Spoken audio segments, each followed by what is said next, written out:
the foundation I was laying in the first sessions were just putting a foundation in because you needed to know about the love of God and about how we know when we were in hope and when we have faith.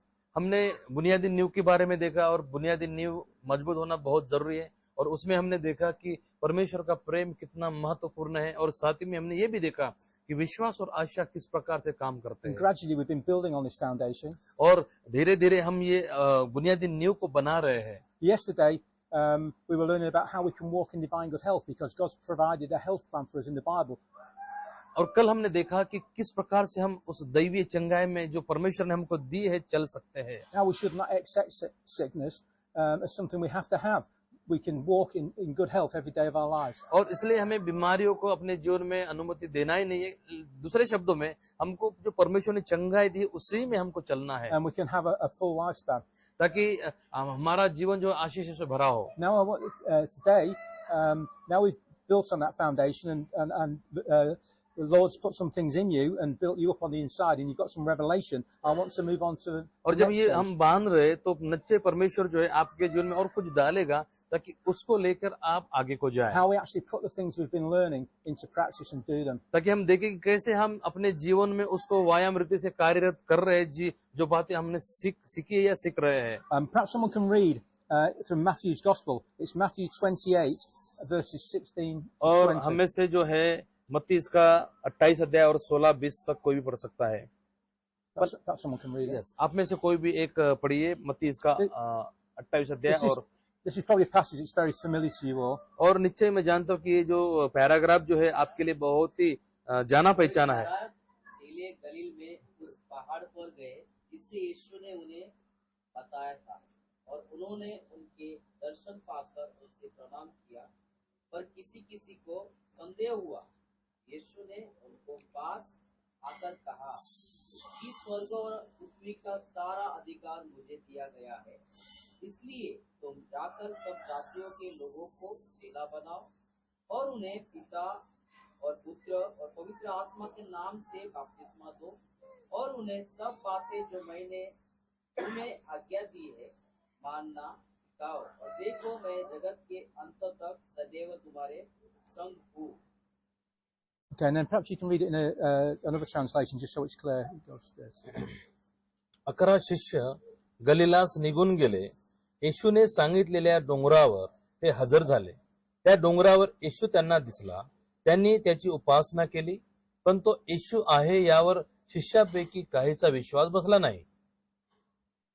तेव्हा येशू त्यांच्याकडे आला आणि म्हणाला, स्वर्गास आणि पृथ्वीवर मला सर्व अधिकार देण्यात आला आहे. म्हणून तुम्ही जा आणि राष्ट्रातील लोकांस माझे शिष्य करा. पिता पुत्र आणि पवित्र आत्म्या याच्या नावाने बपतिस्मा द्या आणि जे काही मी तुम्हाला शिकविले आहे ते त्या लोकांना करायला शिकवा आणि पहा काळाच्या शेवटापर्यंत मी सदोदित तुमच्या बरोबर राहीन. Okay, so here we read how Jesus told the remaining 11 of the original 12 disciples, Jesus told them to go to the mountain and meet him there.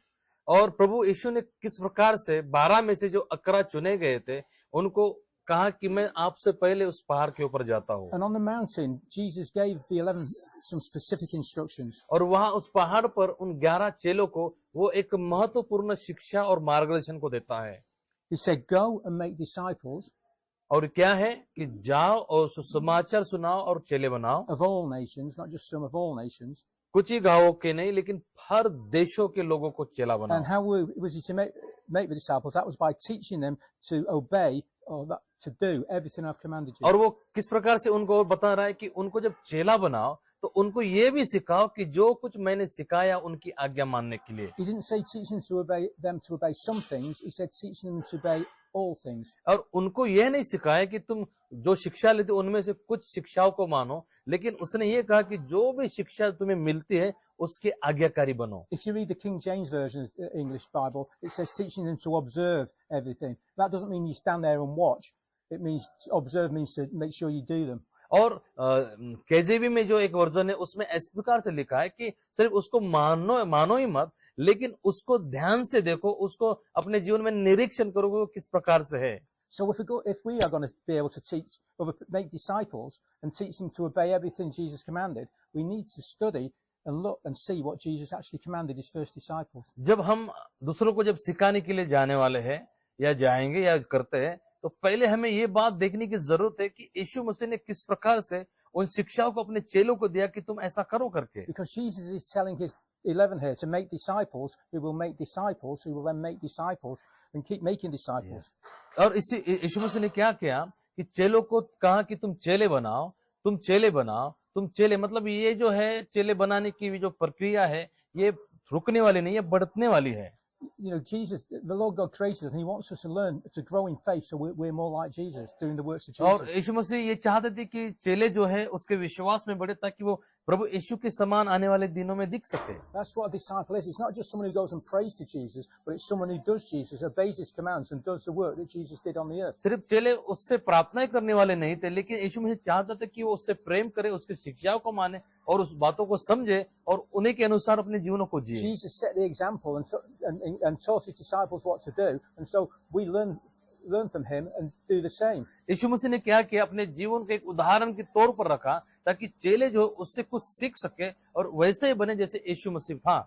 So we need, in that case, we need to be able to understand and discover everything that Jesus told them to do. इसलिए हमें ये बात समझने की बहुत जरूरत है और उसको ढूंढने की जरूरत है कि जो भी यीशु ने कहा वो कितना सही है। So let's see what Jesus told the original 12 disciples what to do. तो हम देखेंगे कि प्रभु यीशु मसीह ने जो 12 चेलों को, जो उसके ओरिजिनल चेले थे, उनको क्या बताया। Remember, Jesus' last instruction, the very important instruction, was make disciples and teach them to obey everything I have commanded you. और हम देखते हैं तो क्या लिखा है कि उनको कहा कि मेरी शिक्षाओं को लो, उनको दो और उनको मानना सिखाओ करके कहा। He wasn't asking them to do something, he was commanding them to do और something. उनको सिर्फ वो पूछ नहीं रहा कि ये तुम्हें करना है करके, लेकिन दूसरे शब्द में उनको आज्ञा दे रहा है कि तुम्हें मानना ही है। And we've learned already that, if we want to please God, we obey Him. और यदि आप चाहते कि परमेश्वर को आप प्रसन्न करना चाहते, तो हमें उसकी आज्ञाओं को मानना पड़ता है। Sometimes your children might not want to obey what you tell them, but you're telling them that thing for their safety and their protection, so it can be a blessing to them. कई बार क्या होता है कि हमारे बच्चे हमारी आज्ञाओं को मानते नहीं, लेकिन माँ बाप इसलिए उनको नहीं बताते कि उनकी आज्ञाओं को माने। माँ बाप इसलिए बच्चों को बताते ताकि उनको मालूम है कि जब भी हम बताते उनके फायदे के लिए, ताकि वो आशीषों में जीवन जी सके। And when God gives us a commandment, it's not so that He's trying to beat us into submission or oppress us or push us down and break our will. It's so that we can receive blessing. तो इसी प्रकार से परमेश्वर इस प्रकार से नहीं करता कि जब हमको आज्ञा देता है तो हमको मार रहा है या हमको जो हमें तकलीफ दे रहा है और हमें दबाना चाहता है। नहीं, परमेश्वर उसी प्रकार से वो करता है ताकि हम हमारे आशीषों के लिए जो भी है हमको मिल सके। So let's see what Jesus said to the 12. तो आइए हम देखेंगे कि 12 चेलों को यीशु मसीह ने क्या कहा। Luke 9 verses 1 to 2. लूका इसका 9 अध्याय और 1 पद पढ़िए। चला रे। Yeah, you can read that. मग त्याने त्या 12 शिष्यास एकत्र बोलावून त्यांना सर्व भूतांवर आणि रोग बरे करायला सामर्थ व अधिकार दिला आणि त्यांना देवाच्या राज्याविषयीचा संदेश जाहीर करायला व रोग्यांना बरे करायला पाठवले। Okay, so Jesus told His disciples to preach the kingdom of God and to heal the sick. और यहाँ पर यीशु मसीह अपने चेलों को कह रहा है कि तुम परमेश्वर के राज्य का प्रचार करो और बीमारों को चंगा करो। And then a little bit further on in Luke 9 verse 6 we read this. और लुका और एक वचन में लिखा है, लुका इसका 9:6, तेव्हा ते निघाले आणि सर्व ठिकाणी सुवार्ता सांगत व रोग बरे करीत गावोगावी फिरत गेले। And so the Bible tells us that they went and did exactly what Jesus told them to do, preaching the kingdom and healing everywhere they went. और उसी प्रकार से चेलों ने किया कि जिस प्रकार से यीशु मसीह ने उनसे कहा कि जाओ प्रचार करो, बीमारों को चंगा करो, तो चेले भी वही काम करते गए। Now Matthew, if we look at Matthew's gospel, Matthew 10 verses 7 and 8, Matthew gives us a little bit more information about what Jesus actually said to them. यदि मत्ती का 10 अध्याय और 7-8 से हम यदि पढ़ते हैं In, तो परमेश्वर के राज्य के बारे में मत्ती जो है वो ज्यादा और विस्तार से बताता है। In Luke, there's just a summary, just the main point. But Matthew brings out some extra things that Jesus said. लुका जो है थोड़ा संक्षिप्त में बता रहा है, लेकिन मत्ती जो है वो ज्यादा उसको विश्लेषण देके, प्रश्नीकरण देके कह रहा है। If you're listening to me speaking, some of you are taking notes, and some might write one thing down and miss something else, but somebody else will get the other thing I say and write that down. और कई बार क्या, जैसे कि आप में से सभी लोग लिख रहे हैं, लेकिन कई बार क्या होता है कि आप लोग लिख रहे हैं लेकिन एक आधा पॉइंट जो रह जाता है, लेकिन दूसरे की तरफ देखेंगे तो वो पूरे पॉइंट को लिखता है। तो वैसे ही लुका ने संक्षिप्त में लिखा, लेकिन मत्ती ने उसको स्पष्ट रीति से लिखा है And this पूरा। is why we have the four Gospels, so we can get full revelation of everything that तो Jesus said. इसलिए तो सुसमाचार, 4 सुसमाचार है, ताकि हमको चारों सुसमाचारों में से पूरा जो मिले, जो प्रभु यीशु ने कहा है। So Matthew gives us more information. He says this, Matthew 10:7-8. और मत्ती जो है पूरा सुसमाचार को स्पष्ट रीति से बताता है। और हम पढ़ेंगे मत्ती 10 अध्याय 7-8 पद। तुम्ही जा Oh, no, you can read. Okay, Yeah, yes, go ahead. Yes. Yeah, read it. Yeah. और चलते चलते ये प्रचार करो, स्वर्ग का राज्य निकट आ गया है। बीमारों को चंगा करो, मरे हुओं को जिलाओ, कोढ़ी को शुद्ध करो, दुष्टात्माओं को निकालो। तुम सेत में पाया है, सेत में दो। अपने पटुकों में न तो सोना और न रूपा और न तांबा रखना, मार्ग के लिए न झोली रखो, न दो कुर्ते, न जूते और न लाठी लो, क्योंकि मजदूर को उसका भोजन मिलना चाहिए। Okay, thank you. So we see here that Jesus gave us instructions, so we will know exactly what to do. He instructed us the 12 clearly, and in the Gospels we see the instructions for us clearly. और यहाँ पर हम देखते कि यीशु मसीह ने अपने चेलों को संक्षिप्त में सही मार्गदर्शन दिया। यदि हम देखेंगे तो ये हमारे लिए भी आज है। The first, Jesus gave us 7 things that we need to do. और हमें 7 चीजें जो करना है, जो यीशु मसीह ने हमें दिया है। The first thing Jesus said is go. और पहली बात जो थी वो क्या है? जाओ। He said go and make disciples. He didn't say just sit in your church and expect people to come Yeshu to Masih you. ने नहीं कहा कि तुम सब घर में बैठे रहो और लोग आएंगे। उसने कहा तुम जाओ और चेले बनाओ। So we have to be training people to go. तो इसलिए हम लोगों को जो चर्च में आते हैं उनको सिखाना है कि तुम जाओ। You know, particularly as pastors, we don't always have the time because we're preparing sermons and dealing with situations in the church. So if we can't go as often as we'd like, we need to be training other people who are to go and make disciples. कई बार क्या होता है कि specially हम pastor लोग को ये करना चाहिए, क्योंकि हमारा ज्यादा तो समय स्टडी करने में, बाइबल पढ़ने में, प्रचार को तैयार करने में या प्रार्थना करने में जाता है। तो इससे हम क्या कर सकते हैं कि हम यदि नहीं जा रहे और तो हमें क्या करना चाहिए कि चेलों को जो चर्च में उनको सिखाना चाहिए ताकि वो बाहर जाकर काम करें। I have a friend who we went to the same Bible college together, and he's American, but he started a church in England. और वो मेरा दोस्त जो है मेरे साथ जो बाइबल कॉलेज में साथ किया था, जो अमेरिका का है, लेकिन उसने इंग्लैंड में चर्च शुरू किया। The Lord called him to England, and when he first started church, he knew he was called to start a church in an area of Manchester. और जब परमेश्वर ने उसको इंग्लैंड के लिए बुलाया तो परमेश्वर ने उसको एक मैनचेस्टर करके जगह है उसके लिए परमेश्वर ने उसको And बुलाया। this was quite a rough area, quite a run-down area of Manchester. और वो मैनचेस्टर जो एरिया था थोड़ा ये मतलब एरिया अच्छा नहीं था। And he had no one really to start with, but they rented a home and began to meet in a home. और वहां पर उनके लिए कोई जगह नहीं थी कि वो सेवकाई को शुरू करे, तो उसने क्या किया कि एक घर में उसने चर्च सेवकाई शुरू की। And on the first meeting they had, it was on a Tuesday night, there was a prayer meeting, and he announced to people, we're going to have a prayer meeting, please come. और पहली जो उसकी सभा ये थी वो प्रार्थना की सभा थी, और उसने लोगों को कहा कि आज जो हम प्रार्थना करने वाले हैं। The only person that turned up was a pastor and his wife. और वहां पर कितने लोग थे? सिर्फ वो पास्टर और उसकी पत्नी थी सिर्फ। But his wife said, I'm here, teach me. लेकिन उसकी पत्नी ने कहा कि हम प्रार्थना में बैठे हैं और मैं अकेली यहाँ पर हूँ, आप मुझे सिखाइए। So just the two of them, they looked at the Bible together and prayed.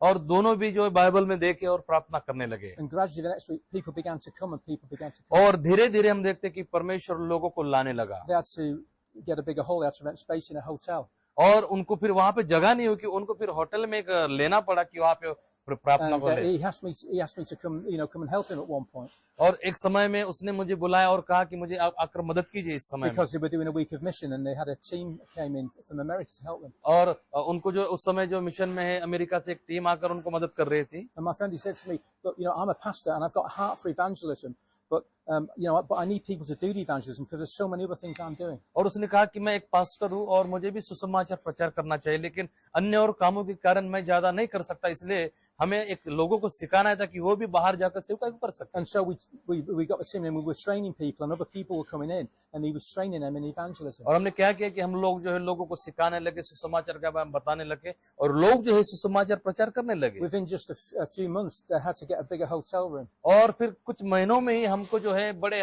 Hotel में जो है अरेंज करना पड़ा। And then they had so many people coming, they were able to get a big, it used to be an office building with 2 floors, they were able to rent an office building. और ये बढ़ता ही गया, फिर हमको जो है office की जो बिल्डिंग रही 2 उसमें कुछ करना पड़ा And then फिर। he got even bigger and were able to get another building. और उससे भी और बढ़ गया तो फिर और दूसरी बिल्डिंग में जाना पड़ा। And then God called him to leave that in the hands of the people he'd been training, and he moved to Nigeria to lead a Bible और college. परमेश्वर ने उसको कहा कि अभी तुम्हें ये जो सेवकाई कर रहे हो छोड़ना पड़ेगा और किसी की दूसरे हाथ में देना पड़ेगा। और परमेश्वर ने उससे कहा कि ये छोड़ो और नाइजीरिया में चले जाओ। But if it had just stayed in his living room and not trained people and not prayed and not trained people to go and release people to bring people in, the church would not have grown like that. यदि वो खुद ही सिर्फ सीखता और करता था तो church कभी नहीं बढ़ती थी। लेकिन उसने क्या किया कि खुद सीखा, लोगों को सिखाया और लोगों को ट्रेन किया था कि लोग सेवकाई को करें, और इस प्रकार से वो सेवकाई उनकी बढ़ी। You know, as pastors, we might not be able to do as much evangelism as we would like, but we can train other people and encourage them and give them the resources they need, the tracts and the training to send them out to do the evangelism. कई बार क्या होता है कि pastor होने के नाते हम जो है सुसमाचार प्रचार जो करना चाहिए वो हम कर नहीं पाते, तो इसलिए लोगों को हमें सिखाना पड़ेगा कि आप लोग सुसमाचार प्रचार करो, और उनके लिए फिर कुछ सामग्री जो है अवेलेबल करके देना पड़ेगा, जैसे ट्रैक्स हो या बाइबल हो, जो भी चीजें, ताकि वो उन चीजों को लेके बाहर जाए। So the first thing we need to do is go and train people to और go. पहली बात हमें करने की जरूरत है कि उनको सिखाना है और कहना कि जाओ और चेलों को बनाओ। And then the second thing, that when people go, it says they need to proclaim that the kingdom of heaven is at hand. और दूसरी बात हमें ये करने की जरूरत, जब वो जाते हैं तो हमें ये बताने की जरूरत है कि परमेश्वर का राज्य नजदीक है। In fact, now we can tell people the kingdom of heaven is here, because then it hadn't fully come. But now we can tell people the kingdom of heaven is here because Jesus is risen from the dead and Satan is defeated. अभी परमेश्वर का राज्य ऐसा दिखता है कि वो आया नहीं, लेकिन परमेश्वर वचन के अनुसार यीशु मसीह ने कहा कि देखो परमेश्वर राज्य नजदीक आया है, तो इसलिए हमें लोगों को बताना जरूरी है कि खुदा का राज्य नजदीक So है। we tell people about the kingdom of heaven. We tell them about how they can enter into it. और हमें परमेश्वर के लोगों को बताना है कि परमेश्वर राज्य नजदीक है और आप कैसे उसमें प्रवेश कर सकते हैं। We tell them about the 1,000-year reign and the new heaven and the new earth that's going to come. हम उनको ये सिखाना की जरूरत है कि जब नया स्वर्ग नया पृथ्वी होगी आप उसमें हजारों वर्ष रहेंगे। We need to be preaching the full message of the gospel of the kingdom of heaven, not just about the death, burial and resurrection. हमें सिर्फ उसकी मृत्यु और जिंदा होने के बारे में प्रचार नहीं करना है, लेकिन जो पूरा सुसमाचार है वो हमको लोगों को देना बहुत जरूरी है। And then Jesus said, heal the sick. और यीशु मसीह ने क्या कहा कि तुम बीमारों को चंगा करो, Number 4 was raise the dead. और चौथी बात क्या करो कि मुर्दों को जिंदा करो। Number 5, he said, cleanse lepers. और 5वां नंबर है कोड़ियों को शुद्ध करो। Number 6, he said, cast out demons. और 6वीं बात है कि दुष्टात्माओं को निकालो। And then he said, do not take any payment. Freely you've received, freely give. और 7वीं बात उसने कहा कि पैसा मत लो, जो तुमको फुकट में मिला है उसको फुकट में दे दो। It's good to take an offering in church. We need to take church offerings because people, need to give so that they can, have their seed multiplied. और इसलिए तो हमें चर्च में जब बीजों को लेते हैं तो इसलिए नहीं लेते, लेकिन इसलिए लेते ताकि जो बीज देते उनके जीवन में वो फल बने रहे और बढ़ते रहे। But people should give as they have purposed in their heart. We shouldn't be putting pressure on people to give more than they can afford. और हम उनके ऊपर जोर जबरदस्ती नहीं करना चाहिए कि आपको देना ही है, लेकिन हम उनको बताना चाहिए ताकि वो अपने इच्छा से वो दे सके। Before people come to church, he said they should purpose in their heart to give, even, before they come with the offering. Bible कहती है कि जब भी तुम चर्च में आने के पहले तुम्हारे मनों में मन बना लो कि तुम्हें कितना परमेश्वर को देना है। I've been in churches where people are making more and more, pastors are making more and more demands on people to give. मैं ऐसे बहुत चर्चेस में गया हूँ जहाँ पर पास्टर लोग ज्यादा पैसों के बारे में बात करते और बोलते कि देना देना देना देना। If you have faith, then you believe that your needs are met, and the people will give to meet your need. Because at the end of the day, it's the Lord that's putting in their heart what to give. It shouldn't be given under compulsion. यदि विश्वास करते तो निश्चय परमेश्वर क्या करेंगे, ऐसे लोगों से बात करेंगे और वो लोग जो है आपको देंगे। और इसका मतलब ये नहीं कि आप लोगों को ज्यादा प्रेशर डालना है। And I know pastors are teaching the wrong thing in India, because quite often I'll pray for someone and somebody will get healed, and then they'll bring me some money and try and give me some money. और भारत में क्या होता है, कई बार जो है हम जब बीमार लोग चंगे होते तो वो लोग क्या करते हैं, पास्टर लोग बोलते कई बार कि अभी चंगे हो गए, अभी पैसा लाओ। They've obviously learnt that from somewhere, but क्योंकि it's not from the Bible. निश्चय उन्होंने बाइबल में से नहीं सिखाई है, लेकिन उन्होंने कई पास्टर लोगों से हो सकता है बाहर से सीखा, इसलिए उन लोग ऐसा करते कि चंगे हो गए इस हाथ में थमा दो एक थप्पी। If we make ourselves freely available and bless people, even when I go to places, I never ask for money, and sometimes like when I come here, I come at my own expense. और मैं जहाँ कहीं भी सेवकाई के लिए जाता हूँ, मैं कभी पैसे के बारे में बात नहीं करता और लोगों से मांगता नहीं। इवन यहाँ पर भी मैं अपने सेवकाई के लिए आता हूँ, मैं अपने खुद के खर्चे से आता हूँ सरकार। Because I know if I go somewhere else, then I'll get blessed, because God God always provides and meets our needs. क्योंकि मैं जहां पर ही जाता हूँ परमेश्वर, ऐसा नहीं कि मुझे पैसे की जरूरत है या मांगना है, लेकिन मुझे मालूम है कि परमेश्वर में जो काम करता हूँ उसमें मुझे आशीष देंगे। Several years ago, we were in Secunderabad. We're in Andhra Pradesh doing meetings, but we've flown into Hyderabad and we were flying out from Hyderabad. और कुछ सालों पहले मैं एक मीटिंग के लिए हैदराबाद में गया था और हैदराबाद से मुझे और दूसरी जगह में जाना था। And we did some meetings in a church in Secunderabad Or before we moved to another part of Andhra Pradesh. और आंध्र प्रदेश में जाने के पहले हम लोगों ने सिकंदराबाद में कुछ चर्च में मीटिंग को लिया।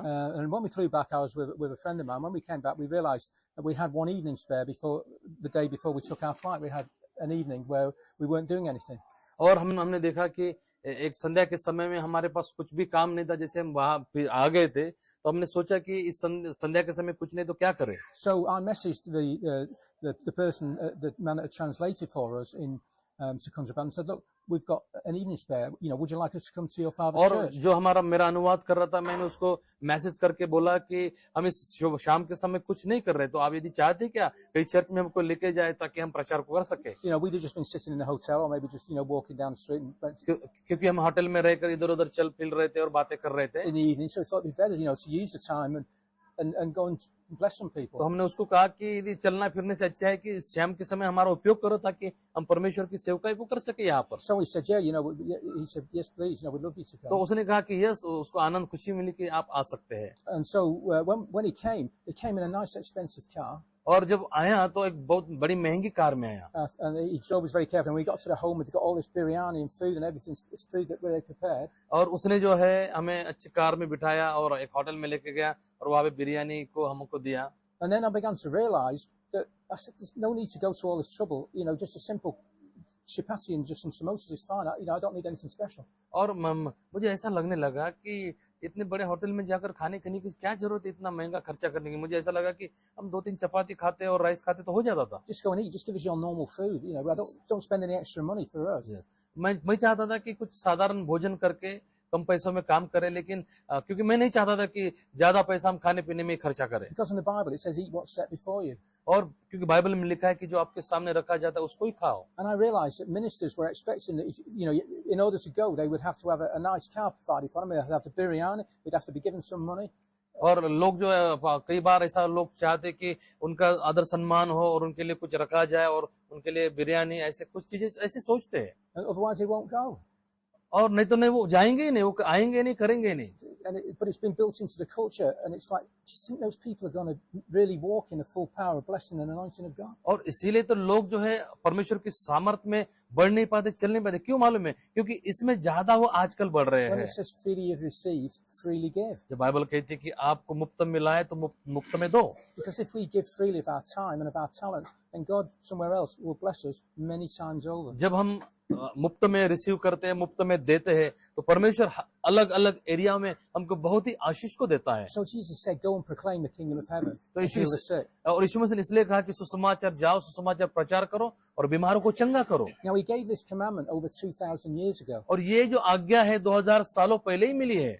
But sadly, we see there's still millions of people or billions across the world who have not heard the gospel and who don't know about Jesus और दुख Christ. की बात यह है कि उतने सालों से अभी तक हजारों लाखों लोग अभी तक परमेश्वर का सुसमाचार सुने नहीं है और बचाए गए नहीं है। People are searching for something. Most people know there's something that exists other than themselves. They know there's something beyond this world.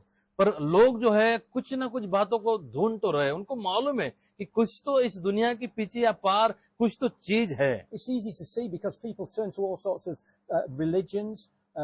They go to witch doctors. They look at horoscopes, psychics, all sorts of things. इसलिए तो वो कुछ धार्मिक कामों को करते हैं या जादू टोना के पास जाते हैं या ऐसे चीजों को ढूंढते हैं जिससे उनको कुछ ना कुछ मिले। People are looking for answers. क्योंकि वो चाहते कि उनको कुछ चीजों का उत्तर मिले। They know there's more than just human life. There's something out there that they want answers about the future and about what's happening in their क्योंकि lives. उनको समझ में आ गया कि यार कुछ तो ताकत है जो जिसकी हमें जरूरत है और वो है परमेश्वर। And we have the answer that they need. It's not religion. It's not witch doctors. It's the kingdom of Christ and his kingdom. और वो धर्म नहीं है या जादू करने वाले नहीं है, लेकिन हम ही वो लोग हैं जो उनको कुछ तो चाहिए, वो हमारे पास है। Now let's look at what Jesus said in Mark 16:14 to 20. Mark मरकुस इसका 16, 14 to 20. मरकुस इसका 16 अध्याय और 14 से 20 तक समझ। Yeah, someone can read that in Marathi, please. आप में से कोई एक से वहाँ उन 11 को भी जब वे भोजन करने बैठे थे दिखाई दिया और उनके अविश्वास और मन की कठोरता पर उल्हाना दिया, क्योंकि जिन्होंने उसके जी उठने के बाद उसे देखा था उन्होंने उनकी प्रीति न की थी। और उसने उनसे कहा, तुम सारे जगत में जाकर सारे सृष्टि के लोगों को सुसमाचार प्रचार करो। जो विश्वास करे और बपतिस्मा ले उसी का उद्धार होगा, परंतु जो विश्वास न करेगा वह दोषी ठहराया जाएगा। विश्वास करने वालों में ये चिन्ह होंगे कि वे मेरे नाम से दुष्टात्माओं को निकालेंगे, नई नई भाषा बोलेंगे, सांपों को उठा लेंगे, और यदि वे प्राणनाशक वस्तु भी पी जाए तो भी उनकी कुछ हानि न होगी। वे बीमारों पर हाथ रखेंगे और वे चंगे हो जाएंगे। So we saw the 7 things that Jesus did while he was with his disciples, and then now he's risen from the dead, and what Jesus does, he comes and reminds them of what they should be doing before he leaves. और हमने देखा है कि वो अपने चेलों को 11 चेलों को वो 7 बातों को बताता है। उसके बाद जो मुर्दों में से जी उठता है तो वो अपने चेलों को और कुछ बातें बताता है। You know, he reminds them, look, you need to go and do these things. It's important. He actually commands them to. It's not a polite request. और उनको फिर से वो याद दिला रहा है, देखिए कि मैं जो 7 बातें तुमको बताया था वो तुम्हें फिर से करना है। वो उनको रिक्वेस्ट नहीं कर रहा, उनको बता रहा है कि तुम्हें करना ही है। You know, if you're in the army, the sergeant doesn't say, oh, please would you stand to attention if you don't mind. यदि आप आर्मी में हैं तो उधर का जो भी मेजर रहता है वो आपको ऐसे ही नहीं बोलेगा कि यदि बुरा ना लगे तो प्लीज खड़े हो जाइए, ऐसा बोलेगा? No, he'll say attention, वो ऐसा बोलेगा? ऐसा नहीं बोलेगा। वो कहेगा खड़े हो जाओ, and everybody stands to attention. They obey. और सबके सब जो है चुपचाप से सावधान में खड़े हो जाएंगे। You know, when Jesus says something to us, and especially when he repeats it twice, he said, yes, sir. और जब भी यीशु मसीह कुछ बताते और वो भी दूसरी बार यदि कहते हैं तो हमको यस सर करके आज्ञा माननी है। Well, it should be yes, Lord, yes. Yes, आपको Lord, ये yes. कहना कि यस सर, यस प्रभु, धन्यवाद प्रभु। Because the Bible says, remember, it says if we are willing and obedient, we will eat the good of the क्योंकि land. Bible कहती है यदि हम आज्ञाकारी और इच्छुक है तो निश्चय उस जमीन के फलों को हम खा सकते हैं। So we need to be obedient and quick to obey his commands, because if we do, we'll be blessed. और यदि हम इन बातों को करते और उसकी आज्ञाओं को मानते, निश्चय परमेश्वर हमको आशीष करेंगे। God wants to be able to bless us, but we lose out on so much if we're not obedient. अब परमेश्वर चाहते कि हम सभी को आशीष करें, लेकिन क्यों हम आशीष को खोते? क्योंकि हम लोग उसकी आज्ञाओं को मानते नहीं। The only people that get punished by God are the wicked. If we don't obey God, we just punish ourselves because we don't walk in all the blessing we can walk in. जिनको जो मार पड़ती है वो बुरे लोग होते हैं, लेकिन हमको नहीं। लेकिन हम क्या करते कि हम उसकी आज्ञा न मानने के कारण हम उसमें फंस जाते हैं। You know, the Bible tells us that we are ambassadors of the Lord Jesus Christ. Bible कहती है कि हम जो है एम्बेसडर है, परमेश्वर के राज्य के एम्बेसडर You है। know, we represent him now on the earth. हम यहाँ पर जो है परमेश्वर को रिप्रेजेंट करते हैं। Jesus is coming back. और यीशु मसीह फिर से दोबारा आने वाले He's going हैं to come back for the church. और वो चर्च के लिए आने वाले हैं। And what he's done, he's left us to take care of things, to take care of the earth while, you know, he's away. और जब वो हमारे बीच में नहीं है तो क्यों हमको यहाँ पर रखे, ताकि हम दूसरी बातों को करें जो उसने हमको कहने के लिए बोला है। You know, look at what Jesus again before he ascends to heaven. He tells them, Jesus, number one, he tells them where to go. और जब यीशु मसीह स्वर्गारोहण होने के पहले एक बात को उनको कहा कि तुम जाओ, He tells them to go into all the world. और उसने कहा कि पूरी दुनिया में जाओ। He tells them what to do when they get there. और जब उन दुनिया में जाते हो तो तुम उनको क्या करना ये भी उसको बताया, Heal उनको the sick, बताया। raise the dead, cast out और demons, क्या कहा कि मुर्दों को जिंदा करो और बीमारों को चंगा करो और ये करो and preach the gospel. और समाचार का प्रचार करो। And then he tells us what will happen. और उसने ये भी कहा कि जब तुम ये करते हो तो क्या होगा। What will happen will be exactly what he's told us to do. That the sick will be healed, the dead will be raised, lepers will be cleansed. But it will only happen if we go and preach the gospel of the ये kingdom. कैसे होगा और क्या होगा? यदि हम जैसे यीशु मसीह ने कहा कि जाओ और प्रचार करो और बीमारों को चंगा करो, यदि हम उसी प्रकार से करते तो यही हमारे साथ होगा कि ये सब चीजें हमारी सेवकाई में दिखेंगी। If we're preaching the gospel in the way, the gospel of the kingdom, then people will be getting saved, people will be getting baptized, and people will be getting healed. यदि हम परमेश्वर के राज्य का सुसमाचार प्रचार करते हैं तो लोग चंगे किए जाएंगे, लोग बचाए जाएंगे, लोग परमेश्वर के राज्य में लाए जाएंगे। And this will be happening because the Lord himself will confirm the word with signs following. और निश्चय ये ऐसा ही होगा क्योंकि यीशु मसीह ने खुद कहा कि जो विश्वास करते हैं उनके पीछे चिन्ह चमत्कार होंगे। John, perhaps someone could read this. It's John 14:19 to 24. यूहन्ना इसका 14 अध्याय और 19-24 पढ़िए कोई भी। John 14:19 to 24. ये यूहन्ना 14 इसका 19 से 24 तक, कोई आप में से कोई भी एक पढ़िए। थोड़ी देर रह गई संसार मुझे न देखेगा, परंतु तुम मुझे देखोगे, इसलिए कि मैं जीवित हूँ। तुम भी जीवित रहोगे। उस दिन तुम जानोगे कि मैं अपने पिता में हूँ और तुम मुझ में और मैं तुम में। जिसके पास मेरी आज्ञा है और वह उन्हें मानता है, वही मुझसे प्रेम रखता है, और जो मुझसे प्रेम रखता है उससे मेरा पिता प्रेम रखेगा, और मैं उससे प्रेम रखूंगा और अपने आप को उस पर प्रकट करूंगा। उस यहूदा ने जो इस्करियोती न था उससे कहा, हे प्रभु, क्या हुआ कि तू अपने आप को हम पर प्रकट करना चाहता है और संसार पर नहीं? यीशु ने उसको उत्तर दिया, यदि कोई मुझसे प्रेम रखेगा तो वह मेरे वचन को कोई मुझसे प्रेम मानेगा। Is that, Yeshu nice? ने उसको उत्तर दिया, यदि कोई मुझसे प्रेम रखेगा तो वह मेरे वचन को मानेगा, और मेरा पिता उससे प्रेम रखेगा, और हम उसके पास आएंगे और उसके साथ वास करेंगे। जो मुझसे प्रेम नहीं रखता वह मेरे वचन नहीं मानता, और जो वचन तुम सुनते हो वह मेरा नहीं बल्कि पिता का है जिससे मुझे भेजा। Thank you. See, what we must do when we must read our Bible, it's important that when we look and as we read a passage, we say, is there a commandment in there? Is there something here I should be doing? And make a note of that. And then, do our best to obey that because it pleases God. इसलिए हमें Bible बहुत चौकस से पढ़ना चाहिए, क्योंकि वहाँ पे परमेश्वर ने ऐसी शिक्षा दी है जिनको हमें आज्ञा मानना बहुत जरूरी है। These are not harsh things because God wants to punish us. It's because if we do these things, we will be blessed. ये बहुत बड़ी कठिन बातें नहीं है कि परमेश्वर हमको कह रहा है, लेकिन यह सरल बात है ताकि हम इन बातों को करने के द्वारा परमेश्वर के आशीष को प्राप्त करें। And other people will be blessed as well. When someone gets healed, when you lay hands on someone and they're healed, it's a blessing to them. जब It's हम not a किसी curse. के लिए प्रार्थना करते हाथ रखकर, यदि वो चंगा होता है तो ये आशीष की बात है उनके लिए, God has blessed us with so many things, so we can be a blessing to other people. क्योंकि परमेश्वर ने हमें बहुत बातों में आशीष दिया है। तो यदि हम इन्हीं आशीषों का उपयोग करके लोगों को ब्लेस करते हैं तो लोग आशीष होंगे। Look at what Paul wrote to the church at Corinth, 1 Corinthians 2, 4 and 5. पौलुस ने पहला कुरिन्थियों का 2:4-5 में लिखा है, और उसको हम पढ़ेंगे। माझे भाषण व घोषणा हे मन वडवणाऱ्या मानवी ज्ञानाद्वारे दिलेले नव्हते, पण ते आत्मा आणि त्याचे सामर्थ्य यांच्याद्वारे होते, जेणेकरून तुमचा विश्वास मानवी ज्ञानावर नव्हे तर देवाच्या सामर्थ्यावर असावा। See, the Lord wants us to know Him, and He wants us to have faith in His power. और यहाँ पर हम क्या देखते हैं कि परमेश्वर चाहते कि हम उसको जाने, और वो चाहता कि जब हम उसको जाने तो विश्वास में बहुत बड़ी सामर्थ्य करके कहा। And He wants us to have faith that His power will work through us. और बाइबल वो कहता है, वो चाहता है कि जब ये विश्वास जब करते हैं तो विश्वास के द्वारा परमेश्वर की सामर्थ बहती है। Politicians come and they use persuasive words and often just tell people what they want to hear just to get the vote and to get into power and to get support.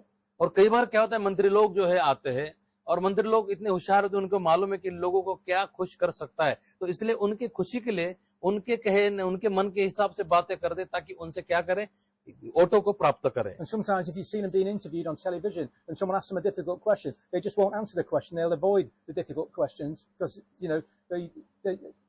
they don't want to be seen to be a liar on TV. और कई बार क्या होता है कि जब media उनको बुलाती है और उनको कोई प्रश्न ऐसा पूछती है, तो प्रश्न यदि कठिन हो तो वो कभी उसका उत्तर देते नहीं। क्यों? क्योंकि वो इसलिए उत्तर देना नहीं चाहते। यदि वो उत्तर दे तो मीडिया उनको कहे कि तुम झूठे होकर के Or बोल the देंगे। interviewer will be exposing that what they've been doing is bad, but the person doesn't want to admit to it. तो इसलिए यदि क्योंकि मीडिया उनको हो सकता है एक्सपोज भी खुला कर सकती है उनका, इसलिए वो चुपचाप हो जाते हैं। And then sometimes they'll tell the truth, but it won't be the whole truth. They'll cover something up. And then when they get into power, they'll say, well, I didn't really mean that. That's not what I meant. And they'll go and do the opposite. और कई बार क्या होता है कि वो सच तो बोलते हैं लेकिन आधा सच बोलते, बाकी का छुपा के रख देते, और जब शक्ति में आते हैं वो बोलते कि नहीं वो सब झूठ था। The people are tired of empty promises. और लोग जो है इनके वचनों से थक गए हैं। Preachers are preaching, oh, God will heal the sick, he'll heal the sick, just trust Him and heal you. But you don't see the healings and the miracles. इसलिए तो लोग भी, जब परमेश्वर ने कहा कि तुम बीमारों को चंगा करो, ये करो, लेकिन लोग आज देख नहीं रहे हैं।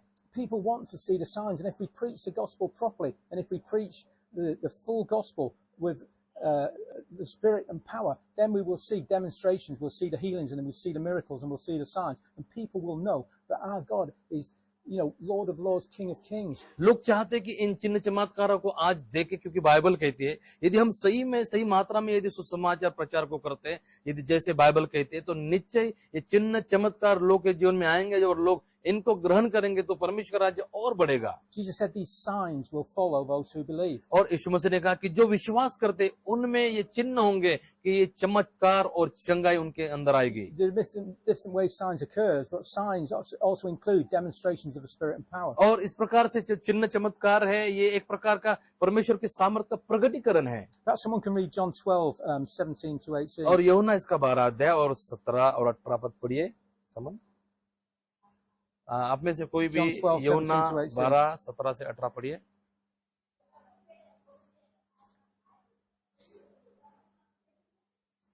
तो भीड़ के उन लोगों ने गवाही दी जो उस समय उसके साथ थे, जब उसने लाजर को कब्रों में से बुलाकर मरे हुओं में से जिलाया था।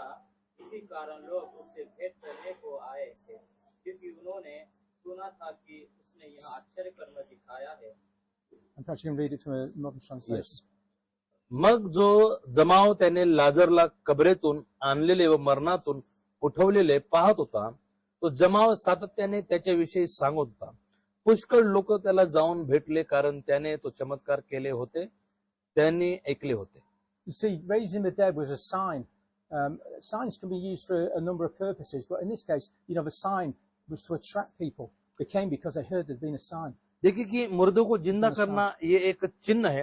हो सकता है कि कई बार चिन्ह अलग अलग प्रकार से उपयोग में लाया जाता है, लेकिन यहाँ पर ये चिन्ह इसलिए दर्शाया गया था कि बाइबल सच्ची हो सके कि जो मैंने कहा वो सच्चा है। When you're driving down the road, you'll see many signs at the side of the road. See, restaurant or tea shop or different things, barbers.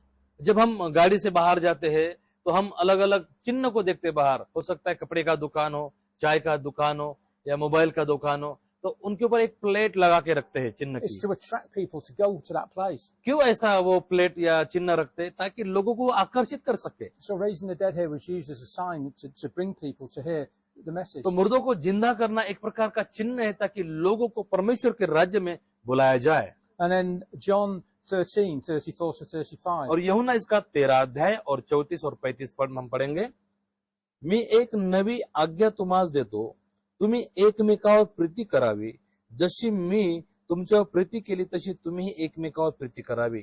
तुमची एकमेकावर प्रीती असली म्हणजे यावरून सर्व ओळखतील की तुम्ही माझे शिष्य आहात। You see, loving one another as Christ loved us, when people see the love we have as believers for one another, and we're not criticizing one another, and we're not backbiting, but we, bearing with one another and bearing each other's burdens, then it's a sign that the power of God is at work and the love of God is at work. देखिए कि यीशु मसीह ने कहा कि ये सबसे बड़ी आज्ञा दी कि तुम क्या करो, प्रेम करो। जब ये प्रेम करते एक प्रकार का चिन्ह है कि जब हम प्रेम करते थे, एक चिन्ह है कि नहीं परमेश्वर की सामर्थ हमारे मध्य में। लोग क्या करते कि एक दूसरे को ज्यादा बुरा भरा कहते, तो ये चिन्ह है नहीं है। The Bible says, do things without grumbling and complaining, and just, do everything in love, serve one another. और बाइबल कहती है कि बिना कुड़कुड़ावे एक दूसरे की सेवा कहीं करो।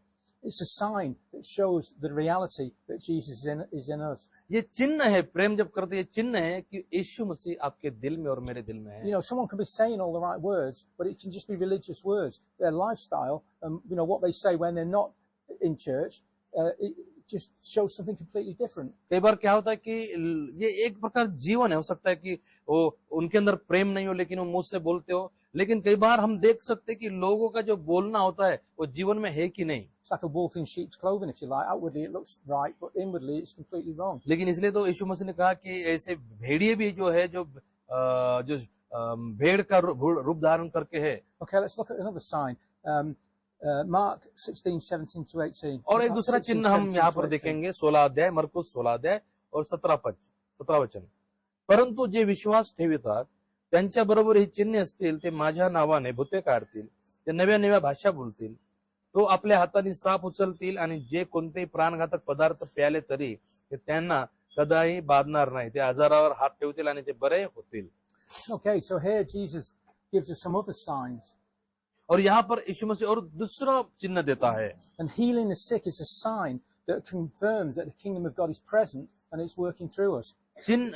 चंगाई एक प्रकार का चिन्ह है कि परमेश्वर का राज्य नजदीक है और वो अपने द्वारा प्रकट हो रहा है। Healing the sick is a sign that demonstrates the love and compassion of God. चंगाई एक प्रकार का चिन्ह है कि ये परमेश्वर के प्रेम को दर्शाता है। Christ healed people, not to say, oh, look how powerful I am, look how important I am. No, he did it out of a heart of love and compassion for the people. यीशु मसीह ने जो चंगाई दी इसके लिए नहीं दी कि देखिए मैं कितना सामर्थ्य और प्रभावशाली हूँ। उसने चंगाई इसलिए दिया कि वो दिखाना चाहता था कि मैं कितना आपसे प्रेम करता हूँ। To be effective in healing the sick, the first thing we need to do is develop a genuine love and compassion for people. यदि चंगाई की सेवकाई में यदि हमको उतरना है लोगों के लिए, तो हमको एक सच में एक उनके लिए प्यार होना है और तड़प होनी है। Because if you have that love and compassion, then God can use you. If you're always grumbling and complaining and, you know, and not rejoicing and not counting your blessings and everything, then God won't use you. देखिए कई बार क्या होता है कि यदि तरस और प्रेम हमारे मध्य में हमारे अंदर नहीं है उन लोगों के लिए, तो हम कभी सेवकाई नहीं कर सकते। लेकिन हमेशा यदि हम कुड़कुड़ या कुछ चीजें ऐसे करते, तो परमेश्वर उन लोगों को कभी भी इस्तेमाल नहीं कर सकता। You know, once we get the right heart, and that's why it's important that, you know, I spent the time teaching you about God's great love for us. And when you have a revelation of how much God loves you, you know, it says we love because Christ loved us, and the love of God is shed abroad in our hearts. So we need to allow that love to work in us and out through us, and that comes in the area of healing as well. तो इसलिए जो है हमें एक बात जानने की जरूरत है कि परमेश्वर का प्रेम कितना महान है। जब इन सच्चाई के प्रकाशनों को हमको मिलता है, तो क्या होता है कि हम हो सकता है कि हमारे हृदय में कुछ बुराई भी हो, फिर भी हम अपने हृदय को जो है सच्चे बनाते हैं और उसको बैलेंस में लाते हैं। Now, healing the sick is a great struggle for many Christians. They really struggle with it, but it should be a normal part of everyday Christian life. और लोगों को चंगाई देना आज ये बहुत बड़ी कठिनाई की सेवकाई होगी, लेकिन बाइबल के हिसाब से ये बहुत सरल बात हो सकती है यदि हम उसको करते तो। Because we see clearly in the scripture, it's a commandment that Jesus gave to his disciples, and we're his disciples. क्योंकि ये यीशु मसीह के द्वारा दी गई एक आज्ञा थी कि तुम जाकर चंगाई दो। And Jesus will not tell us to do something that's impossible. यीशु मसीह कभी भी वो बात आपको और मुझे नहीं बता सकते जो कभी हम कर नहीं सकते। Because if he tells us to do something that's impossible to do, then we're never able to fully please him, because it's impossible to please him. यदि हम उस बातों को कर नहीं सकते, तो वो कैसे यीशु मसीह हमको आज्ञा दे सकता है? क्योंकि यदि हम उनको नहीं करते तो वो हमसे प्रसन्न नहीं होगा। इसलिए यीशु मसीह हमेशा जब भी आज्ञा देते हैं, वो बात हमेशा सरल है, हम कर सकते हैं। You know, most Christians, they believe, you know, they're good people, they believe in God, they believe in the power of God, but they don't believe that the power of God will work through them to heal the sick. सभी कई लोग विश्वास करते कि परमेश्वर कितना प्रेमी है और उसके प्यार के ऊपर, लेकिन वो ये विश्वास नहीं कर पाते कि परमेश्वर का प्रेम मेरे द्वारा दूसरे लोगों को चंगाई दे सकता है। You know, Jesus said this. और यीशु मसीह ने कहा, Matthew, let's go back and look at it again. That's because faith comes by hearing, and hearing, and hearing by the word of God. इसलिए हमको वचनों में ज्यादा जाना चाहिए, क्योंकि बाइबल कहती है कि वचन सुनने से विश्वास बढ़ता है। इसलिए मत्ती 28 इसका 19-20, Matthew 28:19 and 20. मत्ती 28 इसका 19 और 20, म्हणून तुम्ही जा आणि राष्ट्रातील लोकांस माझे शिष्य करा, पिता पुत्र आणि पवित्र आत्म्याच्या नावाने बप्तिस्मा द्या, आणि जे काही मी तुम्हाला शिकविले आहे ते त्या लोकांस पाळायला शिकवा, आणि पहा युगाच्या शेवटापर्यंत मी सदोदित तुमच्या बरोबर आहे। Okay, so he said to do all. All includes healing the sick. और यहाँ पर Includes healing the sick. तो क्या कह रहा है कि तुम जाओ और पूरी शिक्षा दो। अब पूरी इसका मतलब क्या है कि चंगाई भी इसमें सम्मिलित है। Okay, so now let's go back and look at Matthew 10:7 and 8. आइए हम फिर से देखेंगे मत्ती इसका 10 अध्याय 7-8 वचन। This is what Jesus told his disciples to do, and this means it's what we're supposed to do. और यही बात अपने चेलों को यीशु मसीह ने कहा, और हमें यही तो बात करनी है। And it's also what we're able to do if we're working with the power of the Holy Spirit. यदि इसलिए तो हमें ये करना है ताकि हम परमेश्वर की सामर्थ्य के द्वारा उपयोग में ला सके। तुम्ही मत्ती इसका 10 अध्याय 7-8 वचन, तुम्ही जाल तेव्हा संदेश द्या व असे म्हणा, स्वर्गाचे राज्य जवळ आले आहे, रोगांना बरे करा, मरण पावलेल्यांना जिवंत करा, कुष्ठरोग्यांना शुद्ध करा आणि भूते काढा, तुम्हास फुकट मिळाले आहे म्हणून फुकट द्या। So it says as we go, we need to proclaim that the kingdom of heaven is at hand. We need to preach the gospel of the kingdom, and but we need to do something else. और हम जब जाते हैं तो दूसरी बात करने की जरूरत नहीं, हमको सिर्फ ये कहना है कि परमेश्वर का राज्य नजदीक है। We need to heal the sick, raise the dead, cleanse lepers, cast out demons. और हमें बीमारों को चंगा करना है, मुर्दों को जिंदा करना है, कोड़ों को शुद्ध करना है, और दुष्ट आत्माओं को निकालना है। Is that what it says in your Bibles? ये आपकी बाइबल में है क्या? यह है आपकी बाइबल में है कि नहीं? So it's there. It's written. That's a command that God gave us. तो ये आज्ञा है, वहाँ बाइबल में है, जो ये आज्ञा जो यीशु मसीह ने हमको करने के लिए कहा। Now most people are struggling with healing the sick. Oh, you know, it's a struggle for most Christians. और बहुत सारे लोग, स्पेशली मसीह लोग, ये लोगों को चंगा करने की सेवकाई में बहुत कमजोर है, यानी मतलब उनको समझ में ही नहीं आता कैसे करें। And Jesus also said, cast out demons. यीशु मसीह ने और एक कहा, दुष्ट आत्माओं को निकालो। And some of you know you've seen demons cast out, और आप लोग देखते हैं कि दुष्ट आत्माओं निकाला जाता है, but you're struggling with healing the sick. लेकिन बात यह है कि बीमारों को चंगा कैसे करें, इसमें थोड़ी गड़बड़ी है। What we need to do is look beyond healing the sick. और हमको ये बात देखने की क्या जरूरत है कि चंगाई के बाहर देखने की People बात looking है। at healing the sick, oh, this is difficult, oh, that's really hard, how can I heal the sick? और कई बार क्या होता है कि यार मैं कैसे बीमारों को चंगा कर सकता, कितनी बड़ी बात है, कैसे करूं और कैसे होगा। In the next word says, raise the dead. लेकिन भैया चंगाई की बात इतनी कठिन है तो दूसरा वचन क्या कह रहा है, मुर्दों को जिंदा करो। And so if Jesus said, raise the dead, then healing the sick shouldn't be that difficult. यदि प्रभु ने कहा कि तुम बीमारों को चंगा करो तो और मुर्दों को जिंदा करो, यदि चंगाई इतनी कठिन होती तो मुर्दा क्यों बोलते प्रभु की मुर्दों को जिंदा करो करके। So before we get on to raising the dead, तो जब हम मुर्दों को जिंदा करने के पहले, let me make things a little bit easy for you in terms of seeing healing the sick. और मैं आपको एक सरल बात दिखाना चाहता हूँ कि चंगाई कितनी सीधी और सोपी बात है। For some of you, healing the sick is right over there somewhere. No, I can't do that. It's unreachable. कई बार कई लोगों को ऐसा लगता है कि बीमारों को चंगा करना मतलब अपने यहाँ से वहां की बात लगती है कि वहां पहुंच ही नहीं सकते, ऐसा लगता है कभी कभी। So just for a minute, because we'll look at raising the dead later. So let's say let's put raising the dead right over there. मुर्दों को जिंदा करने के पहले एक बात हम देखेंगे, और आप सोचिए कि वहां पे एक मुर्दा व्यक्ति है, And let's put healing the sick there. अभी मुर्दा उधर है, लेकिन पहले ये चंगाई की बात है। You see, raising the dead in the scripture, it comes after healing the sick. क्योंकि बाइबल कहती है कि पहले चंगा है और मुर्दों को जिंदा करना उसके बाद है, मतलब उधर है। Now I can't jump from here today. तो मैं इधर से उधर जंप कर सकता क्या? नहीं। A long jumper can, an athlete will be able to do that easily. और हो सकता है कि एथलीट यदि है वो तो इधर से उधर कूद सकता है, But they've done the training. क्योंकि उन्होंने ट्रेनिंग किया है। Okay? But to heal the sick, if I put healing the sick, if I move healing the sick from over there to down here, then I can easily get to healing the sick. यदि मैं उधर जा सकता हूँ तो मैं ये इधर भी आ सकता हूँ भैया। So in your mind, rather than having healing the sick like right over there so it's out of reach, just bring it to here. And then what we'll do, Jesus will train us through the next scriptures we look at how to heal the sick. और इसलिए जो मुर्दे को जिंदा करने के बाद जब है तो निश्चय परमेश्वर हमें सिखाएंगे, इसलिए क्या करना चाहिए, बीमारों को पास लाना चाहिए और उनको सिखाना चाहिए। And so healing the sick will not be impossible for you or something you think is out of reach. और चंगाई देना जो है इतनी कठिन भी बात नहीं होगी। In both instances, there's really no difference between healing the sick and raising the dead, because in both cases, we're just ministering life to people. देखिए कि दोनों मुर्दों को जिंदा करना और चंगाई करना, इन दोनों केसेस में कुछ बड़ा फर्क नहीं है, क्योंकि ये दोनों एक तरीके है। If you read Romans 8, verse 11. रोमीस का 8 अध्याय और 11 पद पढ़ेंगे हम। पण ज्याने येशूला मरण पावल्यातून उठवले त्यांचा आत्मा जर तुमच्यात वास करतो, तर ज्याने ख्रिस्त येशूला मरण पावल्यातून उठवले तो तुमच्यात राहणाऱ्या आत्म्याला आत्म्याच्या द्वारे तुमचीही मरणधारीण शरीर जिवंत करेल। You see, the same spirit that raised Christ from the dead is dwelling in us. यहाँ पर कहता है कि जो आत्मा यीशु मसीह को मुर्दों में से जिंदा की, वो आत्मा हमारे अंदर है। Jesus didn't have a different spirit in him, a different Holy Spirit. It's the same Holy Spirit, and that spirit now dwells in us if we're a born-again spirit-filled believer. यीशु मसीह के अंदर जो आत्मा थी वो दूसरी आत्मा नहीं थी, जो पवित्र आत्मा उसके अंदर थी वही पवित्र आत्मा हमारे अंदर है। It is the very nature of God to heal, because He is life, and life brings healing. It brings freedom. ये चंगाई करना ये परमेश्वर का स्वभाव है, क्योंकि परमेश्वर जीवन है और वो जीवन को देता है। Now, I want you to notice something important in connection with healing the sick. और जब मैं आपको इसके साथ जोड़ना चाहता हूँ कि कैसे चंगाई को दे सके, Jesus said, preach the gospel of the kingdom and then heal the sick. क्योंकि क्या कहा यीशु मसीह ने कि सुसमाचार, राज्य का सुसमाचार प्रचार करो और बीमारों को चंगा करो। Usually, as a main principle, it's not always, but as a principle, the preaching of the gospel came before healing the sick.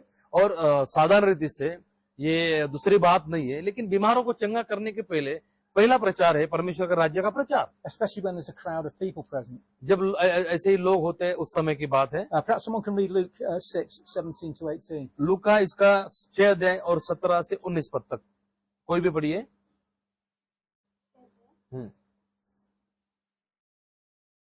Luke 6:17. So Luke 6:17 to 19. उनके साथ खड़ा हुआ और उसके चेलों की बड़ी भीड़ और सारे यहूदिया, यरूशलेम और सूर और सैदा के समुद्र के किनारे से बहुत लोग जो उसकी सुनने और अपनी बीमारियों से चंगा होने के लिए उसके पास आए थे वहां थे।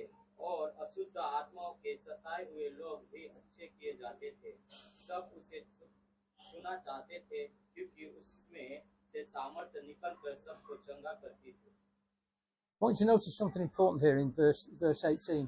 मैं इस 18 वचन में आपको जो महत्वपूर्ण बात है वो आपको दिखाना चाहता हूँ, इसलिए नोटिस कीजिए। The word of God tells us here that those who came, they came to hear him and to be healed of their diseases. और जो लोग उसको सुनने के लिए आए वो सुनने के लिए इसलिए आए ताकि वो चंगे हो जाए।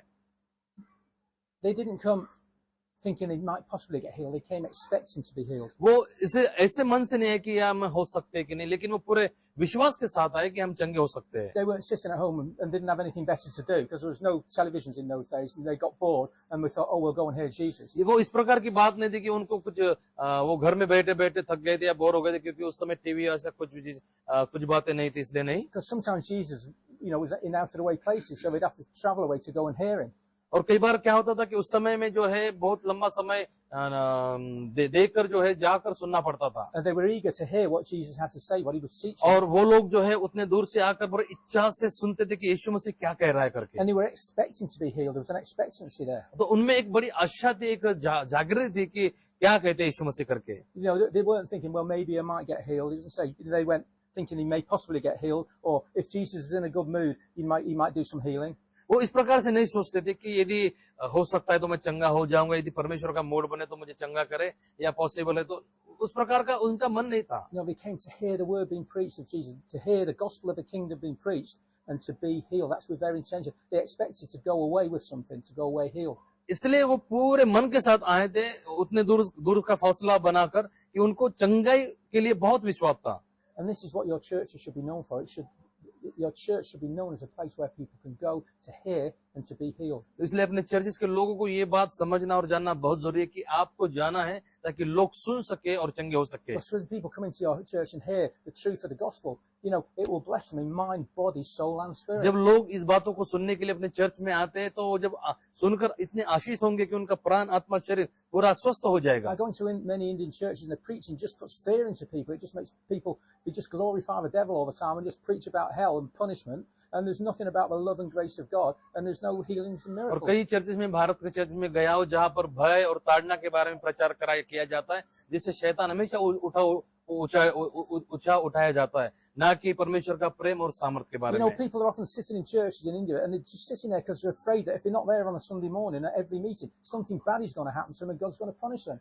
लोग इसलिए चर्च में जाते हैं क्योंकि उनके अंदर भय है, यदि मैं संडे के दिन चर्च में ना हूँ तो कुछ तो बुरा मेरे साथ होगा, और इसी प्रकार से वो सुनते आ रही है। People should go there because they know the presence of God's there. You can get into the presence on your own, but when you're together, singing together and worshiping together like we have been doing the last 3 days, you don't want the worship to finish.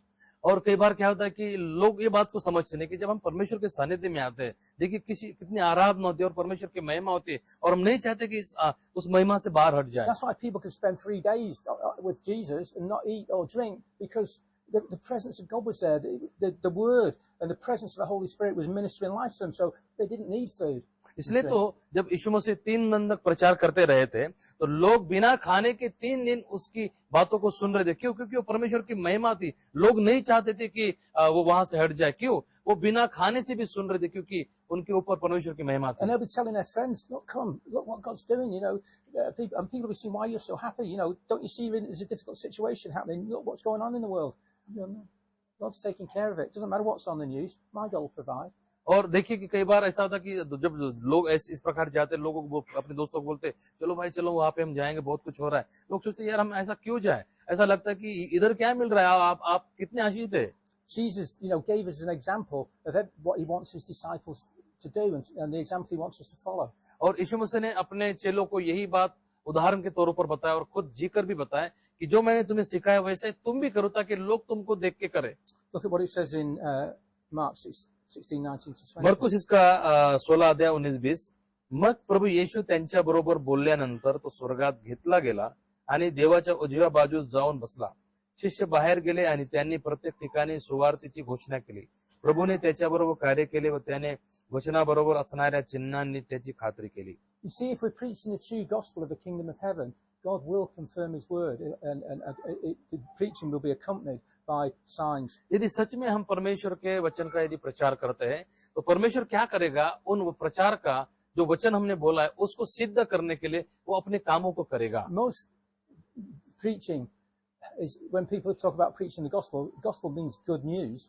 They just preach about the death, burial, and resurrection of Jesus. और बहुत सारे लोग एक प्रचार करते हैं जो है अच्छा प्रचार या यीशु मसीह के जिंदा होने के बारे में, और ये होना भी चाहिए. You know, they preach about the King and tell people about the King. You know, our King Jesus, what He did for us, so that we can be saved and receive eternal life. हमें ये भी प्रचार करना है कि यीशु मसीह राजा है और जब उसके ऊपर हम विश्वास करते हैं तो हम बचाए जाते हैं और स्वर्ग के राज्य में जाते हैं. But we should preach the full gospel and tell people about the kingdom of God, tell people about the new heaven and the new earth, and tell people about the love of God and demonstrate the love of God. लेकिन साथ ही में उसके साथ हमें पूरा सुसमाचार भी प्रचार करना है कि आप जब विश्वास करते हैं तो परमेश्वर के राज्य में नए स्वर्ग और पृथ्वी में होंगे, और उनको ये भी और प्रचार करना है कि परमेश्वर कितना प्रेमी और कितना आपसे प्यार करता है करके. Everything that's in God's word will demonstrate if we teach it properly and apply it properly. और यदि हम सही रीति से यदि हम प्रचार को करते हैं तो परमेश्वर का वचन काम करेगा. There are two kingdoms that work on the earth. There's the kingdom of God and the kingdom of darkness. और इस दुनिया में दो राज्य काम करते हैं, वो है एक राज्य परमेश्वर का राज्य और दूसरा शैतान का राज्य. Now, the kingdom of darkness is a visible kingdom. You know, we see all the poverty and we see people sleeping in the streets. We see the sickness. We see all the wars going on and the evil that's going on. और शैतान का जो राज्य है वो दिखने वाला है, जैसे कि आज जो झगड़े हो या तूफान हो या आज जो भी जो दुनिया में हो रहा है, ये सब आंखों से दिखने वाली चीजें है. Now, one day, when Jesus comes again, the kingdom of God on earth will be a visible kingdom. There'll be no more sickness, no more poverty, no more pain, no more evil. और उसी तरह से निश्चय एक दिन जब यीशु मसीह आएंगे तो जैसे आज जब यीशु मसीह आएंगे तो उसका भी राज्य जो आंखों से दिखेगा, सब कुछ अच्छा होगा और उसमें हम रहेंगे. But until then, the kingdom is an invisible kingdom because it exists within us. तब तक जब तक यीशु मसीह नहीं आते तब तक ये जो राज्य है अंधे का है, क्योंकि ये अंधे का राज्य हमारे दिलों में बसा है. And so what we're doing is when we preach and demonstrate, we're showing people, it's like, yesterday I was talking about the film trailer, we're demonstrating about what the kingdom of heaven will be like when they get there. There'll be no sickness, no pain. इसलिए तो हमें प्रचार करना है कि जब प्रचार करते कि परमेश्वर का राज्य आएगा तो क्या लोगों को चंगाई और आशीष को मिलेंगे और लोग फ्री हो जाएंगे. That's why we're told to take care of orphans and widows. और इसलिए तो यीशु मसीह ने कहा कि तुम सब चीजों करो और विधवाओं की सुधि लो. Because Jesus, that's the Father's heart. He doesn't want people suffering and और hurting. यीशु मसीह नहीं चाहते थे कि लोग बीमारियों के कारण, तकलीफ के कारण परेशान हो. Now, I want you to notice here something else that Jesus said, and this is very, very, very और important. दूसरी बात को हम देखेंगे और जो बहुत ही महत्वपूर्ण है, Matthew 10, मत्ती verse 8. इसका 10 अध्याय और 8 वचन. मत्ती 10 इसका 8 वचन. Matthew 8. Yes It's Matthew 8:10. या बीमारों को चंगा करो, मरे हुओं को जिलाओ, कोढ़ियों को शुद्ध करो, दुष्टात्माओं को निकालो. तुमने खेत में पाया है खेत में करो. Notice something. Jesus didn't say, pray for the sick. अभी यहाँ पे ध्यान देने लायक बात है, यीशु मसीह ने कभी नहीं कहा कि बीमारों के लिए प्रार्थना करो. And this is what religion has taught people. It's taught people to, the trouble is religion, it takes words out of the Bible and puts its own interpretation on it. और यही तो रिलीजन की शिक्षा है. और religion की शिक्षा क्या है कि बाइबल में से कुछ लेते हैं और जैसा लिखा है या कुछ ऐसा अपने माध्यम से बताते हैं. Jesus said, go and heal the sick. He didn't say go and pray for the sick to be healed. यीशु मसीह ने नहीं कहा कि तुम बीमारों के लिए जाओ और बीमारों के लिए प्रार्थना करो. उसने कहा कि तुम जाओ और बीमारों को चंगा करो. Remember, if you want to get Bible results like you see in the Bible, you have to use Bible methods, not your own methods. or what you हमको consult याद by रखना tradition. चाहिए, यदि बाइबल के हिसाब से हमको उत्तर चाहिए तो बाइबल की नीति को हमको करना पड़ेगा. If we do it the way Jesus told us to do it, and expecting to get the results that Jesus told us we should expect, then we will get them. But if we do it our own way, and if we take bits out, then it won't work. यदि परमेश्वर के राज्य के हिसाब से यदि हम कार्य करने की कोशिश करते हैं तो परमेश्वर की इच्छा के अनुसार वो होगा. लेकिन यदि हम अपने योजना और इच्छाओं के अनुसार यदि उन कामों को करना चाहते हैं तो वो कभी हो नहीं सकता. It's like I was telling you, if we have all the ingredients to make chai in a pot, but we don't have a fire, it won't turn it into chai. उसी प्रकार से जब चाय को बनाते तो बहुत सारी चीजें उसमें डालते हैं, यदि उसमें आग यदि नीचे नहीं लगाते तो वो चाय नहीं बनेगी. He told us to heal the sick. तो यीशु मसीह ने कहा कि तुम बीमारों को चंगा करो। And how did he tell us to heal the sick? और किस प्रकार से यीशु ने कहा कि तुम बीमारों को चंगा करो? He said, lay hands on the sick and they will recover. और क्या कहा कि तुम अपने हाथों को उनके ऊपर रखो और वो पूरे शुद्ध किए जाएंगे। He didn't say they might recover. और वो उसने नहीं कहा कि वो चंगे हो He जाएंगे, said they will recover. वो पूरी रीति से हो जाएंगे करके So कहा। when we lay hands on the sick, we can expect there's going to be recovery. क्योंकि जब हम हाथों को रखते हैं तो हमें आशा होना है कि वो पूरी रीति से शुद्ध किए Now जाएंगे। recovery might be instant, but it might be over a period of time. हो सकता है कि कई बार एकदम से चंगाई मिले और कई बार हो सकता है कि वो चंगाई धीरे धीरे उसके जीवन में आ जाए। Now also Jesus said, cast out demons. और दूसरी बात कि उसने कहा कि दुष्ट आत्माओं को निकालो। It may be that the sickness is caused by a demon that's at work in the body. कई बार क्या होता है कि एक व्यक्ति जब बीमार होता है वो दुष्ट आत्माओं के द्वारा भी बीमार होता है। Now it's important, the other thing to realize that not all sickness comes from heaven, but not all all sickness comes from the devil, because there's no sickness in heaven. क्योंकि स्वर्ग में कोई भी बीमारी नहीं है। इसका अर्थ है कि जो भी बीमारियां, जो भी कमजोरी आती है वो शैतान के राज्य से आती है। But not every sickness is caused by an evil spirit. लेकिन हर एक बीमारी दुष्ट आत्माओं के द्वारा ही नहीं आती।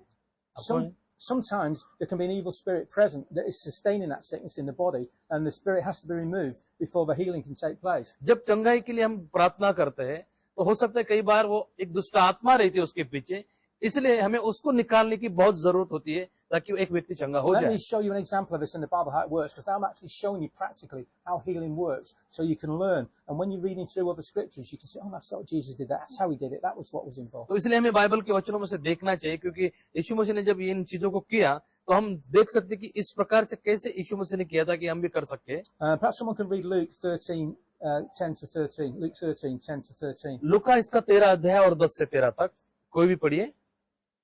लुका 13 अध्याय 10 से 13 तक। आणि शब्दात दिवशी येशू एका सभास्थानात शिकवित होता। तेथे एक स्त्री होती, तिला दुष्ट आत्म्याने 18 वर्षापासून अपंग केले होते। ती कुबडी होती व तिला सरळ उभे राहता येत नव्हते। येशूने तिला पाहून तिला बोलावले आणि तो तिला म्हणाला, मुली, तुझ्या आजारापासून तू मुक्त झाली आहेस। नंतर त्याने आपले हात तिच्यावर ठेवले आणि ती तत्काळ नीट झाली आणि ती देवाची स्तुती करू लागली। Okay, so here we've got a woman with a spirit of infirmity, or some translations say a disabling spirit. और यहाँ पर एक जो है अशुद्ध आत्मा जो थी उसके उस बाई के अंदर थी। So you've got this woman, and she's bowed right over like this, and she's been walking around like this for 18 years because this spirit has been binding her and keeping her और यहाँ captive. पर देखते कि वो जो एक औरत जो थी वो कुबड़ी थी और ऐसे ही वो चलती थी। क्यों? क्योंकि वो उसकी जो बीमारी थी उसकी शारीरिक नहीं थी, लेकिन बाइबल कहती कि दुष्टात्माओं के द्वारा वो बंधी गई थी। Here it was a spirit of infirmity that was sustaining or causing the condition. और ये अशुद्धता की आत्मा उसके जीवन को पूरी से जकड़ रही थी। Now what you notice, Jesus did two things here. और यहाँ पे हम देखते हैं कि यीशु मसीह ने दो चीजें किया The है। first thing is he cast out that spirit of infirmity. पहली बात, यीशु मसीह ने उस दुष्ट आत्मा को निकाला।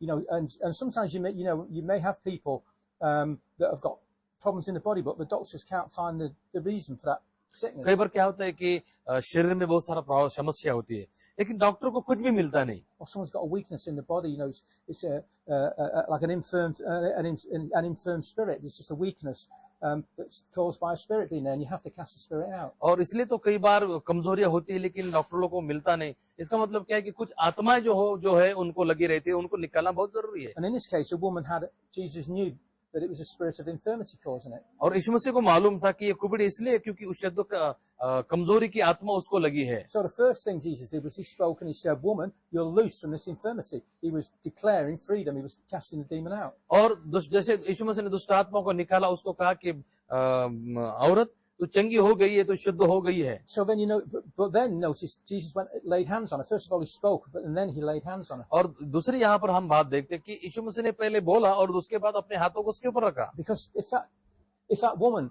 had been bound over for like this for 18 years, then the bones would have set in a certain place. क्योंकि उतने सालों से वो ऐसी कुबड़ी हुई थी, तो निश्चय है कि उसके जो हड्डियां जो है इधर उधर आड़े टेढ़े मुड़े होंगे। You see, if you sit down on the floor, when you sit on the floor, जब हम ग्राउंड बात करते हैं इधर की, so you can all sit on the floor nicely and you can eat food because you've been doing it since you were a child. मैं अच्छी रीति से क्यों ऐसा फोल्डिंग करके बैठ सकता हूँ? क्योंकि ये बचपन से आदत है। So your bones and muscles just, will be in a certain place. इसलिए तो मेरे हड्डी जो मांस जो है अपने बराबर मैं कर किया उसको, But I can't do that लेकिन ये नहीं कर सकते because I've not been doing it for 18 years or 20 years. क्योंकि मैं 20 सालों से कभी ऐसे फ्लोर पे बैठा ही नहीं हूँ और कर ही नहीं रहा हूँ। And that spirit was the opposite way around. That woman had been bound, so her bones and everything and back was in that condition. The spirits had gone, but she was still bent over. उसी प्रकार से वो कुबड़ी स्त्री भी, उसके जो हड्डियां इधर उधर मुड़े होंगी, और जब दुष्ट आत्मा निकाली गई, इसलिए तो यीशु मसीह ने उसके ऊपर हाथ रखा था कि उसके जो है रिकवरी हो So जाए। then Jesus had to minister healing into that body to get the body to straighten up. और इसलिए तो यीशु मसीह चंगाई की सेवकाई की ताकि उसका जो कुबड़ापन है वो सीधा हो जाए। It's like when Lazarus came from the tomb. और इस जैसे कि लाजरस जो था उस कब्र से बाहर आया, He came out through the tomb, but then Jesus said, loose him and let him go. He still had the grave clothes on that were binding him and stopping him being completely जैसे free. कि वो जब बाहर आया तो यीशु मसीह ने क्या कहा, उसके कपड़े निकालो और उसको निकाल जाने दो। So death had come off him and he came back to life, but they had to fully set him free from the वो grave मुर्दों में clothes. से नीचे जिंदा हो गया, लेकिन जिस कपड़ों से वो बांधा हुआ था उससे उनको छुड़ा गया। So here we see a sickness caused by a spirit of infirmity, or a condition, if you like, caused by a spirit of infirmity. और यहाँ पे हम देखते हैं कि जो कुबड़ी स्त्री थी वो अपने कारण बीमार थी, लेकिन उस बीमारी के पीछे जो दुष्ट आत्माओं का रीजन था। Well, that doesn't mean that everybody that's got a pain in their back or is bowed over, it's caused by a spirit of अब infirmity. इसका मतलब ये भी नहीं हो सकता कि हर व्यक्ति जो बीमारी है, परेशानी, तो वो दुष्ट आत्मा ही हो। For instance, you could be in a motor car and have an accident, or on a motorcycle and hurt your back. कई बार हो सकता है कि उदाहरण के लिए देखेंगे कि किसी का एक्सीडेंट हो गया है या गिर गया है, तो उसके वजह से भी कई बार तकलीफ होती है। And because of the pain in your back, someone might be like this because it's painful for them. और हो सकता है कभी कभी कुछ लोग सोते हैं तो सोने की वजह से भी कुछ इधर उधर हो जाता है। But in that case, it's not caused by a spirit of infirmity. If you just had an accident, it's just the pain in the back. So you just need to heal the pain. तो उस जो दर्द है वो इसके लिए हो रहा है क्योंकि हम लोग किसी का एक्सीडेंट हुआ हो या किसी कारणवश हो, तो वो दुष्टात्मा कारण नहीं हो सकता। You see, in this instance, Jesus is just doing exactly what God commanded, and we should do exactly what God commands us. और यीशु मसीह यहाँ पर वही कर रहे जो परमेश्वर ने उसको कहा था, और आज जो यीशु मसीह ने हमको कहा है हमें वही करना है। Let me show you that Jesus was doing in this situation with this woman exactly what he was sent for. हम यहाँ पर और देखेंगे कि यीशु मसीह क्यों ऐसा ही कर रहे जैसे परमेश्वर ने उसको कहा था, And it's what we're sent for. और इसलिए तो हम भी यीशु मसीह के समान ही भेजे गए हैं। Perhaps someone can read Luke 4:16 to 19. कोई आप में से लूका इसका 4 अध्याय और 16 से 19 तक पढ़िए।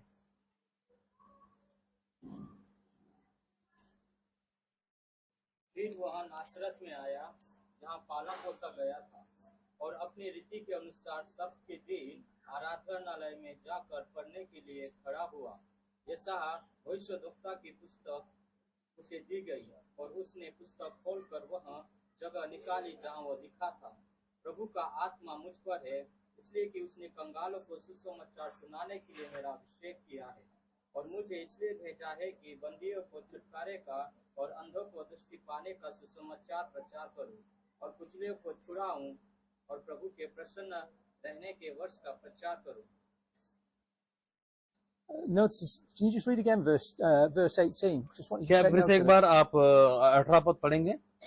प्रभु का आत्मा मुझ पर है, इसलिए कि उसने कंगालों को सुसमाचार सुनाने के लिए मेरा अभिषेक किया है, और मुझे इसलिए भेजा है कि बंदियों को छुटकारे का और अंधों को दृष्टि पाने का सुसमाचार प्रचार करूं, और कुचलियों को छुड़ाऊं।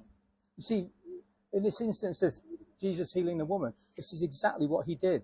He proclaimed liberty to that woman. He said, woman, you're loose, thou art loose from this और infirmity. यीशु मसीह यहाँ पर क्या कर रहे, जैसे परमेश्वर उसको कहा था कि भाई उस औरत को कह रहे कि हे औरत, पुरुष से छुटकारा प्राप्त कर। He proclaimed a liberty, and then he laid hands on her to set her free from that oppression. छुटकारे की घोषणा यीशु मसीह उसके लिए करते हैं और वो छुटकारा प्राप्त करती है। And in this case, Jesus laid hands on her, and she recovered immediately. और उसके बाद उसने हाथ रखा ताकि वो पूरी तरह से चंगी हो जाए। Because, recovery means there's not a time span on that. It can be a second, 2 seconds, 5 minutes, 10 minutes, 10 days. आपको रिकवरी समझ में आ रहा है ना? रिकवरी कभी कभी क्या होता है कि इंस्टेंटली, मतलब उसी समय भी हो सकता है, और हो सकता है कभी कभी 1 मिनट, 2 मिनट, 3 मिनट, इतना भी समय लग सकता है, आधा भी घंटा लग सकता है। It means, it implies that there's a process that takes place. ये जरूर होगा, ये एक प्रकार का प्रोसेस है या ये एक क्रिया है। And if someone's body's weak sometimes, it can take a while for strength to come again. और कई बार कई लोगों की शरीर में कमजोरियां होती है, तो उनको ताकत पाने के लिए कुछ समय लगता है। But what's happening is the minute you lay hands on that person, or the minute you speak that command, the sickness, the power of the sickness is broken in that body.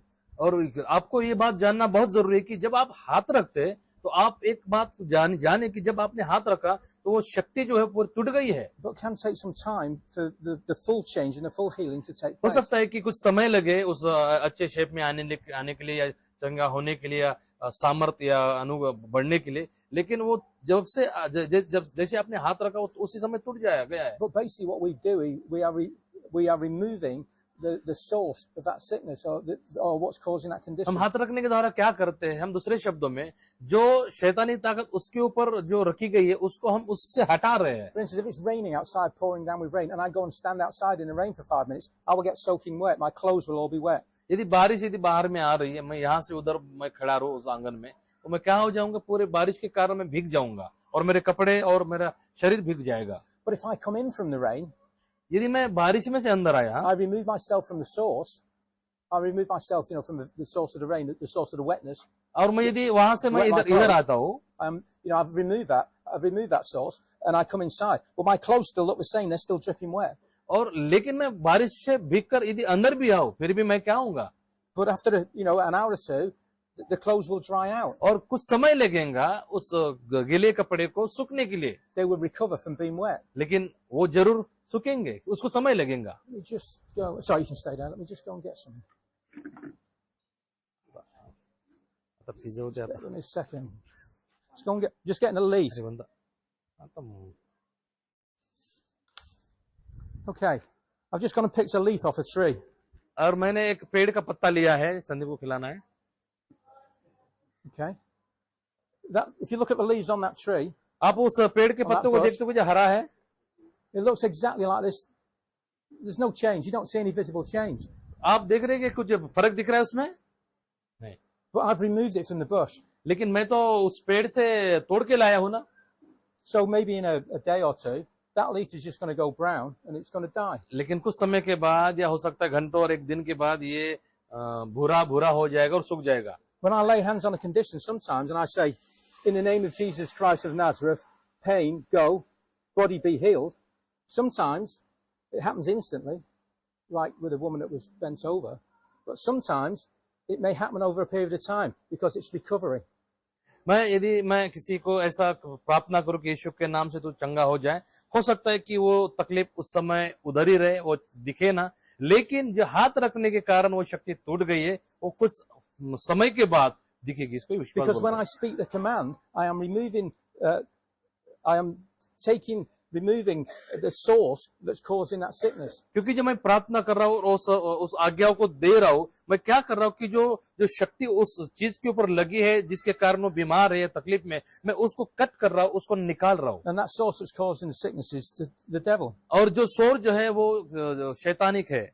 There was a little young girl brought to me. I think it was Sunday during the service, and she had skin condition on her legs. और Sunday के दिन एक लड़की जो है, छोटी लड़की मेरे पास आई थी प्रार्थना के लिए, तो उसका जो पैर था एक तरफ से कुछ तो ये हो गया था। And I laid hands on it and prayed for the skin condition. और मैंने फिर अपने हाथों को उसके पैर के ऊपर रखा जो स्किन प्रॉब्लम से थी।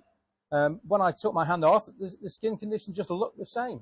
और जब मैंने हाथों को निकाला तो पैर वैसे के वैसा ही था, There was no change. उसमें बदल नहीं था। But I spoke the word of God. लेकिन मैंने वचन को बोल दिया था। I'd given the command in the name of Jesus. मैंने यीशु मसीह के नाम से आज्ञा दी थी कि स्किन प्रॉब्लम निकल जाए। So I cut that skin condition off from the source, from what was feeding it and causing the जैसे कि sickness. मैं इस पत्ते को जैसे पेड़ से तोड़ा, उसी प्रकार से मैं उस आत्मा को मैं उस पैर से तोड़ दिया हूँ। And the father came back with a child yesterday, and he told me he hadn't been putting any ointment on that the doctors had given him, and he said, "Look, the skin condition is clearing up."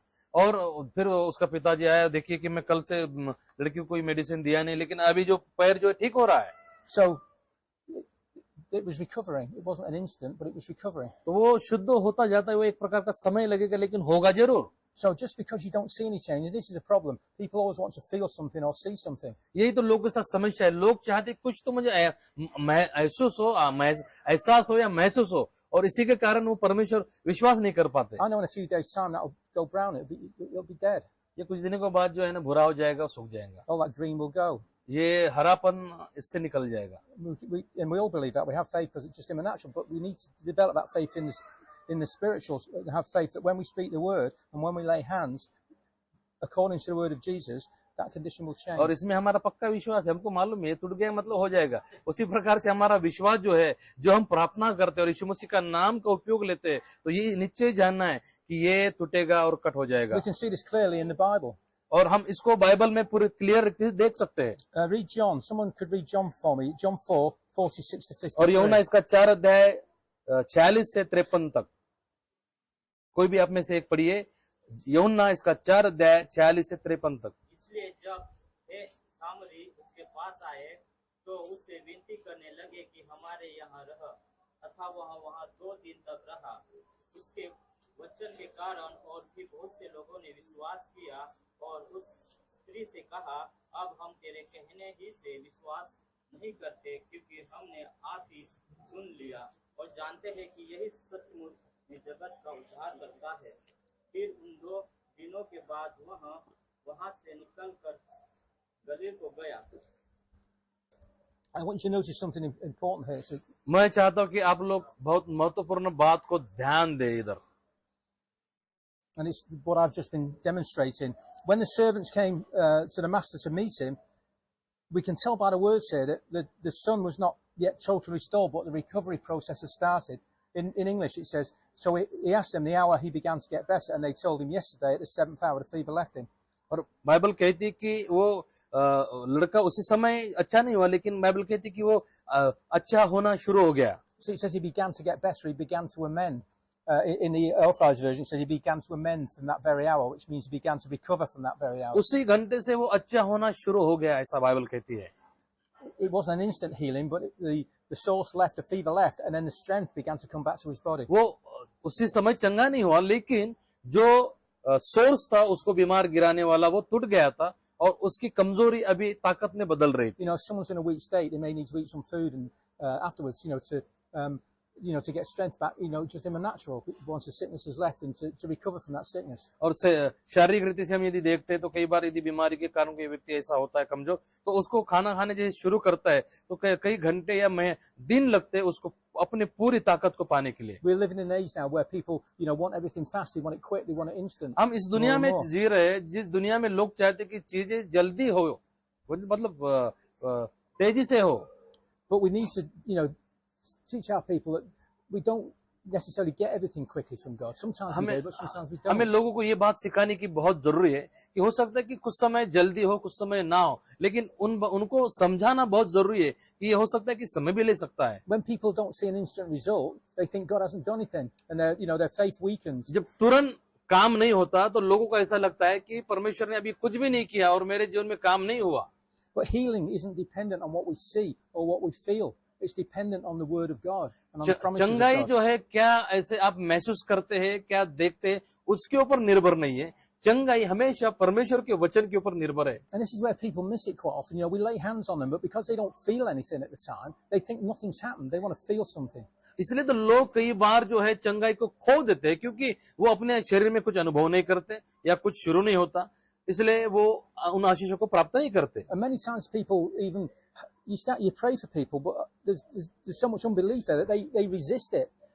और इसीलिए कई बार क्या होता है कि जब आप किसी व्यक्ति के लिए प्रार्थना करते, चंगाई बोलते, तो लोगों में विश्वास नहीं होता, वो उस चीज को विरोध करते हैं। Sometimes the recovery is about to start, but their doubt and unbelief stop it working in their body. और कई बार शुद्धता का काम शुरू हो जाता है, लेकिन अविश्वास के कारण उसको रोकते हैं।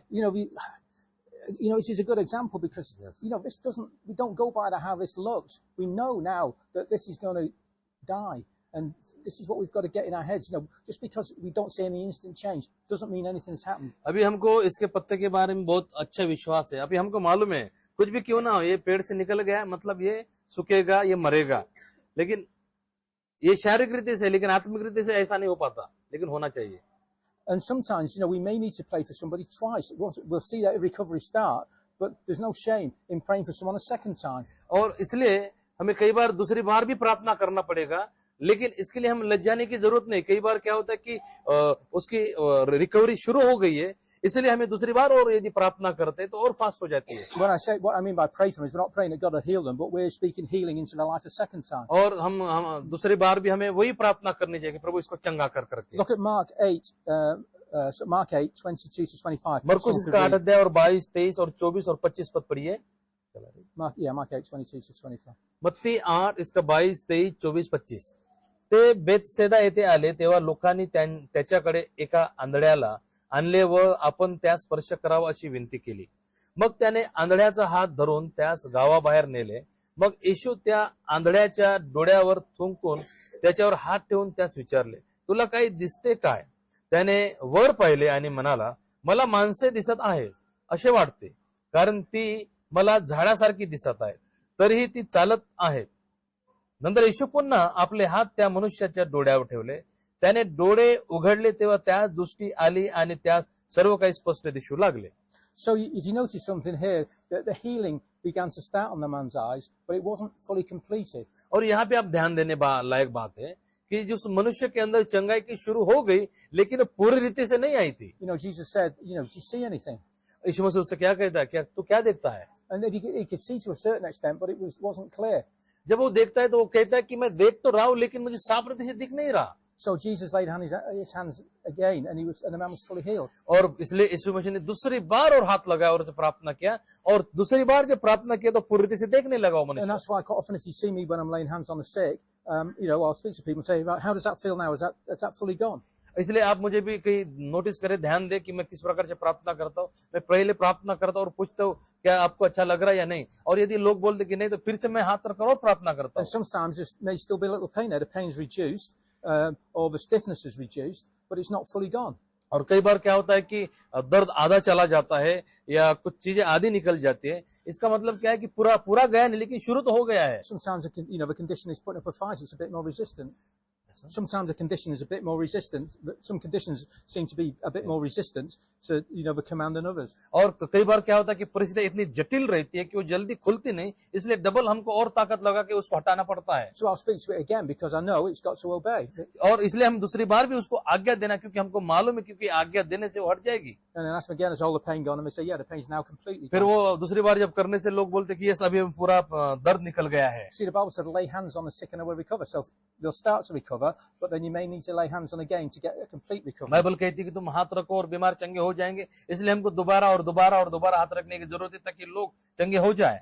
This, I gave you the example of the child. I was in Hyderabad several years ago, and a lady came forward for prayer, and she had a lot of weakness in her body. She was very weak and pains in her legs. मैंने एक बच्चे का उदाहरण दिया था कि हैदराबाद में एक समय था तो एक बच्चा जो था पूरे शरीर में कमजोरी से ऐसा ढीला था। And when I'm ministering to people, quite often Jesus would minister to people with similar conditions, but he often did it in different ways. और हम देखते हैं कि यीशु मसीह अलग अलग लोगों की सेवकाई किया चंगाई के लिए, लेकिन अलग अलग प्रकार से भी उसने प्रार्थना की और काम किया। Because sometimes people just need to be obedient and do something. कई बार क्या होता है कि लोगों को आज्ञा मानना पड़ता है तभी वो चंगे होते हैं। And Jesus knows who those people are.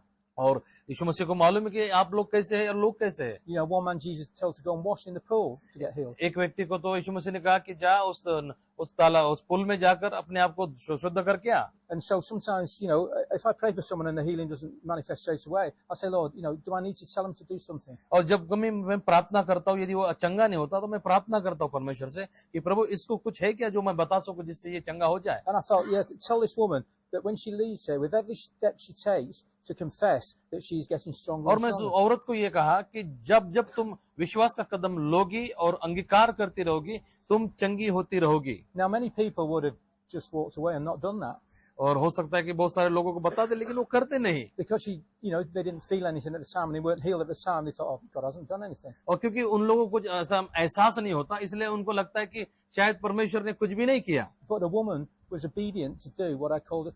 The woman was obedient to do what I told her to do. और जब मैं उस औरत को बताया तो वो आज्ञाकारी थी और उसने किया। And as she walked home with her daughter, she had a teenage daughter with her, she was speaking, I'm getting stronger, I'm getting stronger. और फिर से जब दोबारा आई वो कह रही थी कि मैं अभी और शक्ति को पा रही हूँ और शक्ति को पा रही हूँ और मजबूत हो रही हूँ। And this was in the evening. She came back on the Sunday morning This was Saturday evening. She came back Sunday morning to the church meeting. She came to me and she was completely healed. और दूसरे Strong. शनिवार को जब वो church में आई और उसने बताया कि मैं पूर्णतः से ताकतवर बन गई हूँ और चंगी हो गई हूँ। So sometimes you might have to tell someone to do something as we feel led by God. इसलिए कई बार हम प्रार्थना करने से यदि नहीं होता तो कई बार आत्मा को पूछने के बाद उनको बताना पड़ता कि आपको कुछ तो करना पड़ेगा ताकि आप चंगे हो And जाए। sometimes we need to pray for somebody more than once. और कुछ लोगों के लिए हमको 2 बार प्रार्थना करने की जरूरत गिरती है। Some sicknesses will shift and move very quickly and leave, कई बीमारी और तकलीफें और कमजोरियां जल्दी निकल जाएगी but other conditions are more resistant.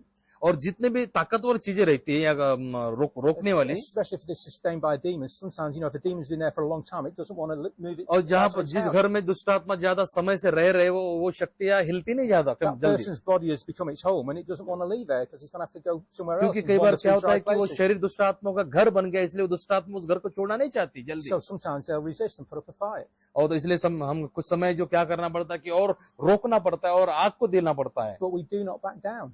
इसलिए लेकिन हमको पीछे नहीं हटना है। I was, a year ago, last March in 2023, और मैं 1 साल पहले मार्च महीने में 2023 में I was in Darakonda, in the Darakonda area of India. और मैं दाराकोंडा, एक भारत का एक भाग है दाराकोंडा, वहां पे था। I was up in the mountains where they grow the tea and the coffee up in, और मैं एक पहाड़ों के ऊपर था जहाँ पर एक विजयवाड़ा का प्लेस है, मैं वहां पे था करके बोल रहे and I थे। was trying to teach ministers on healing like I'm teaching you now. और मैं जैसे यहाँ पर प्रचार कर रहा हूँ, मैं कोशिश कर रहा था कि उनको चंगाई के बारे में प्रचार करूँ, But honestly, they weren't receiving anything.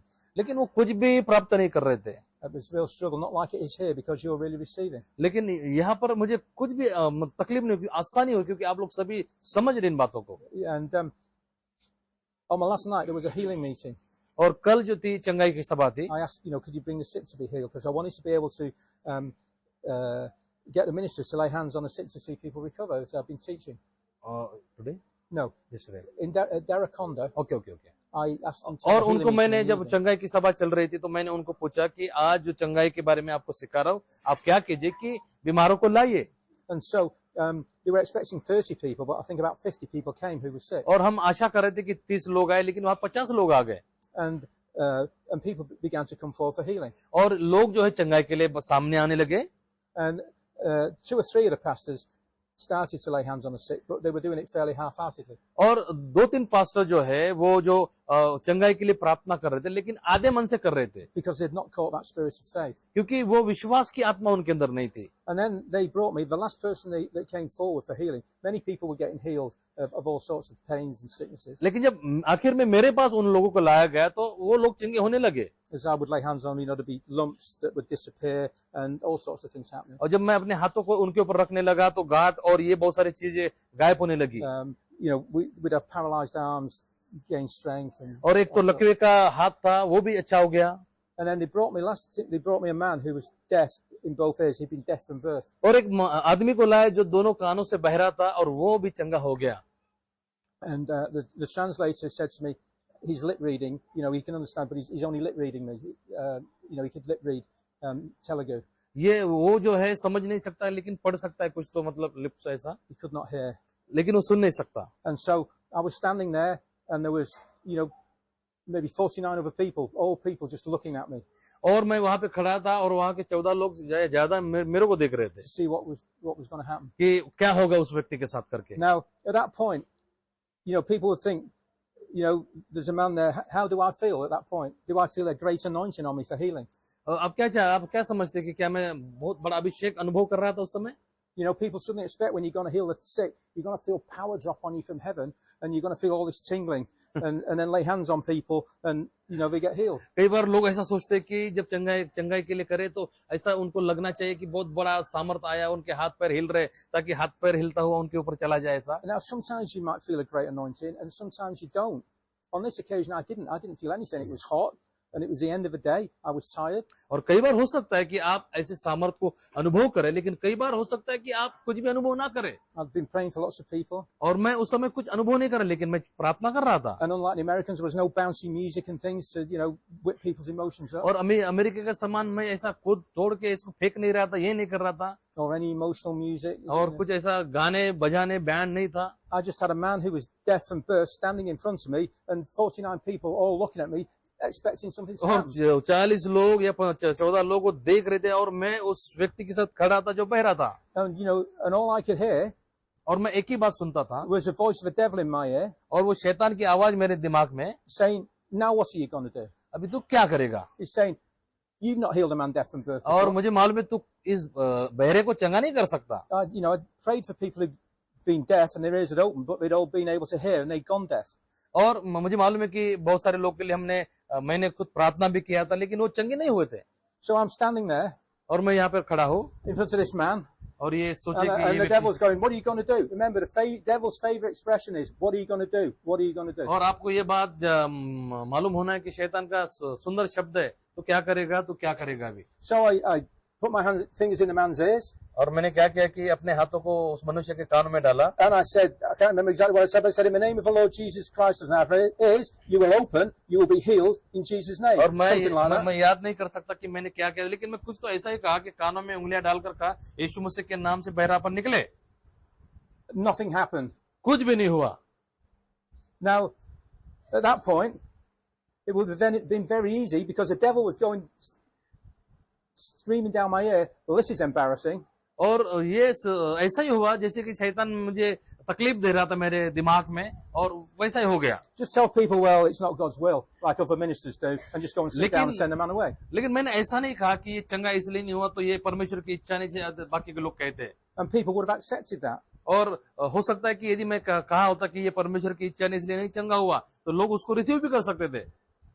But we do not go by what we see, and we do not go by what we feel. लेकिन हमको चलना नहीं कि हम क्या देखते और क्या सुनते हैं, We go by what's written in the Word of God, and this is what लेकिन promises to us. हम चलते हैं क्योंकि परमेश्वर का वचन क्या कहता है उसके हिसाब से. And this is why we need to get it into our heart that the Word of God works and have faith in our hearts. तो इसलिए तो हमें परमेश्वर के वचनों में जाना है कि परमेश्वर का वचन क्या कहता है, ताकि हम उसको हमारे दिलों में ले सके. So I replied to the devil in my head, और जैसे कि मैंने क्या कहा कि शैतान मुझसे जब बातें कर रहा था, मैंने उसको प्रत्युत्तर दिया. I said, you can shut your mouth, devil, because I'm not healing the man. It's Jesus that heals the man. He's healed plenty of people deaf from birth. और मैंने शैतान को कहा कि तू चुप हो जा, क्योंकि मैं चंगा नहीं करने वाला, यीशु मसीह उसको चंगा कर रहा है, क्योंकि वचन. It's not my power that's healing the man. It's his power working through और me. मैंने शैतान को कहा कि ये मेरी शक्ति के अनुसार हिसाब से नहीं हो रहा है, वो उसकी आत्मा की शक्ति के अनुसार And जिएगा. Jesus said, lay hands on the sick and they will recover. क्योंकि यीशु ने कहा कि अपने हाथों को बीमारी के ऊपर रखो और चंगे हो जाएंगे. And he said, declare a thing and it will be established. और उसने कहा कि घोषणा करो तो उसके अंदर वो चीजें आ जाएंगी. So I went back a second time and laid my hand, and so in the name of the Lord, you will open in Jesus' name. और दूसरी बार मैं क्या किया, अपने हाथों को उन कानों में डाला, उंगलियों को, और दूसरी बार मैंने प्रार्थना किया कि यीशु के नाम से कान खुल जाए. Second time, nothing happened. दूसरी बार भी कान नहीं खुले. And the devil's saying to me, now you're looking really silly. You're embarrassing God, you're embarrassing yourself. और शैतान ने फिर तीसरी बार ऐसा बोला, तू तो पक्का मूर्ख है, जो खुदा को भी ये तकलीफ दे रहा है और अपने आप को भी परेशान कर रहा है. But I kept my eyes on the Word of God and I said, no, devil, I don't care how long this takes. I am not backing down. लेकिन मैंने अपने आंखों को जो है इधर उधर ताका नहीं, लेकिन मैं परमेश्वर के वचन की ओर देख रहा था. And I don't know if you have boxing. Do you have boxing in India? हाँ, ये. And sometimes, before the match starts, they will be trying to intimidate each other. आपको मालूम है कि कुछ बॉक्सिंग जो है वो क्या करते हैं कि कुश्ती चालू होने के पहले जो है पहले प्रैक्टिस करते हैं ऐसे ऐसे कुछ करके. And sometimes one of them will be coming up to the other one like this and they'll be staring at each other's eyes, like really trying to intimidate each other. और जब वो अखाड़े में जब खड़े होते हैं तो जो अपोनेंट जो रहता है वो कई बार क्या करते हैं, आके जो ऐसे ऐसे ऐसे ऐसे कर दिखा दे वो. And the devil is the same. He will come up and he will try and intimidate और you. उसी प्रकार से शैतान भी आके आपको है ना परेशान करने के ऐसा ऐसा दिखाएंगे वो. And that's what the devil was trying to do to me, and I realized that. वैसे ही शैतान भी मेरे साथ कर रहा था, मैं समझ गया. So a third time I laid hands and told the ears to open. और तीसरी बार मैंने अपने उंगलियों को उसके कानों में डाला और कहा कि खुल जा. And I said to the translators, has anything happened? और मैंने अनुवादक को पूछा कि क्या कुछ Can हुआ you क्या. hear? And he said, yeah, he can hear. One ears, he can hear तो noises. उसने अनुवादक ने कहा हाँ अभी ये एक कान से सुन रहा है. And then a fourth time I spoke, और चौथी बार फिर मैंने कहा and the other ear opened. और दूसरा कान खुल गया. You see, it was a process, but the important thing, I did not back down because God's word works. ये देखिए ये एक क्रिया है जो समय ले सकता है, लेकिन मैं पीछे नहीं हटा. मैं वचन को देखते हुए मैं अड़े रहा और खड़े रहा और कामों को देखा. And the devil will try, just because it doesn't happen the first time, the devil will say, look, it's not working. And especially when you first start to lay hands on the sick, the devil will give you more trouble. कई बार क्या होता है कि जब आप हाथों को रखते हैं तो हो सकता है कि पहले प्रार्थना में नहीं होगा, और पहले प्रार्थना में जब नहीं होता ना, तभी शैतान और कुछ तो मसले करने की कोशिश करता Because है, he doesn't want believers going around healing the sick. क्योंकि शैतान नहीं चाहता कि आप दूसरी बार प्रार्थना करें, तीसरी बार प्रार्थना करें और बीमार लोग चंगे हो जाए, इसलिए आपको भटका देता है, Because it destroys his work. क्योंकि प्रार्थना करने से उसके काम खत्म होते हैं। इसलिए And so what was really interesting was, as I was walking away, the man's ears had opened and he said he can hear noises. अभी मैं जब प्रार्थना हो गई तो क्या कह रहा है कि मैं अभी कुछ आवाजों को सुन रहा हूँ। And I suddenly realized, if a man had been deaf from birth, he did not know what a bird sounded like, or what a car sounded like, or what a human voice sounded like. जब वो जन्म से ही बहरा है तो मुझे बाद में समझ में आया कि ये बहरे से, जन्म से बहरा होने के कारण उसको थोड़ी मालूम है कि औरत का आवाज कैसा है, आदमी का आवाज कैसा है। It's a really strange thing for me, because people that had laid hands on before, they'd been able to hear, from as a child, but then they'd gone deaf. But this man, he'd never heard, so he would have to learn what everything sounded like.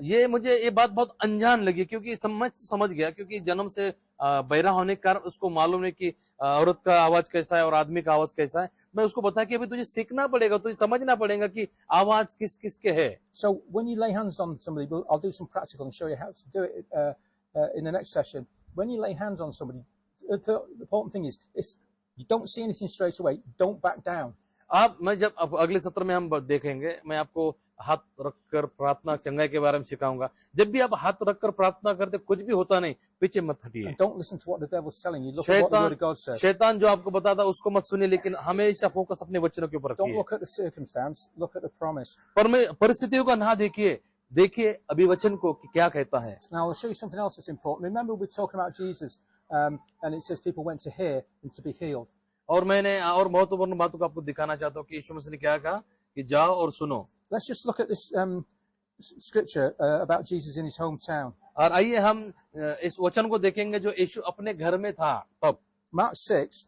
मरकुस 6। Let me read the main point first, then we'll read what's leading up to it. Mark 6 verse 5 says this. मरकुस 6 इसका 5, थोड्यास रोग्यावर हात ठेवून त्याने त्यास बरे केले, याशिवाय दुसरे कोणतेही महत्व कृत्य त्या तेथे करता आले नाही। And then in a new translation. आणि तेथे त्याला चमत्कार करता आला नाही, फक्त त्याने काही रोगी लोकांच्या डोक्यावर हात ठेवून त्यांना बरे केले। त्यांच्या अविश्वासामुळे त्याला आश्चर्य वाटले। See, this tells us that there was an occasion when Jesus was only able to heal a few sick people. He was able to do no mighty work. यहाँ पर हम देखते हैं कि इस घटना में कि यीशु मसीह बहुत लोगों को चंगाई करता था, लेकिन यहाँ पे वो कुछ भी नहीं कर रहा है क्योंकि उनके अंदर अविश्वास था। So let's just examine why this was. ये हम देखेंगे कि क्यों ऐसा हुआ कि यीशु मसीह उनको चंगा ना कर Perhaps सका। you could read Mark 6, 1-6. Let's read the whole passage. Mark अब 6, पहले 1-6. हम देखेंगे कि क्यों ऐसा हुआ। मरकुस इसका 1 अध्याय 1 से 6 तक। Perhaps someone could do this. आप में से कोई पढ़िए मरकुस 6 अध्याय 1 से 6 तक। वहां से निकलकर वो अपने देश में आया और उसके चेले भी उसके पीछे गए। सबके दिन वह आराधनालय में उपदेश करने लगा और बहुत से लोग सुनकर चकित हुए और कहने लगे, इसको ये बातें कहाँ से आ गई? यह कौन सा ज्ञान है जो उसको दिया गया है? कैसे सामर्थ के काम इसके हाथों से प्रकट होते हैं? क्या यह वही बड़ा ही नहीं जो मरियम का पुत्र और याकूब, योसेफ, यहूदा और शमून का भाई है? क्या उसकी बहनें या हमारे बीच में नहीं रहती? इसलिए उन्होंने उसके विषय में ठोकर खाई। यीशु ने उससे कहा, भविष्यवक्ता का अपने देश और अपने कुटुंब और अपने घर को छोड़ और कहीं भी निरादर नहीं होता। और वहाँ कोई सामर्थ का काम न कर सका, केवल थोड़े से बीमारों पर हाथ रखकर उन्हें चंगा किया। और उसे उनके अविश्वास और आश्चर्य हुआ और वह चारों ओर के गांव में उपदेश करता फिरा।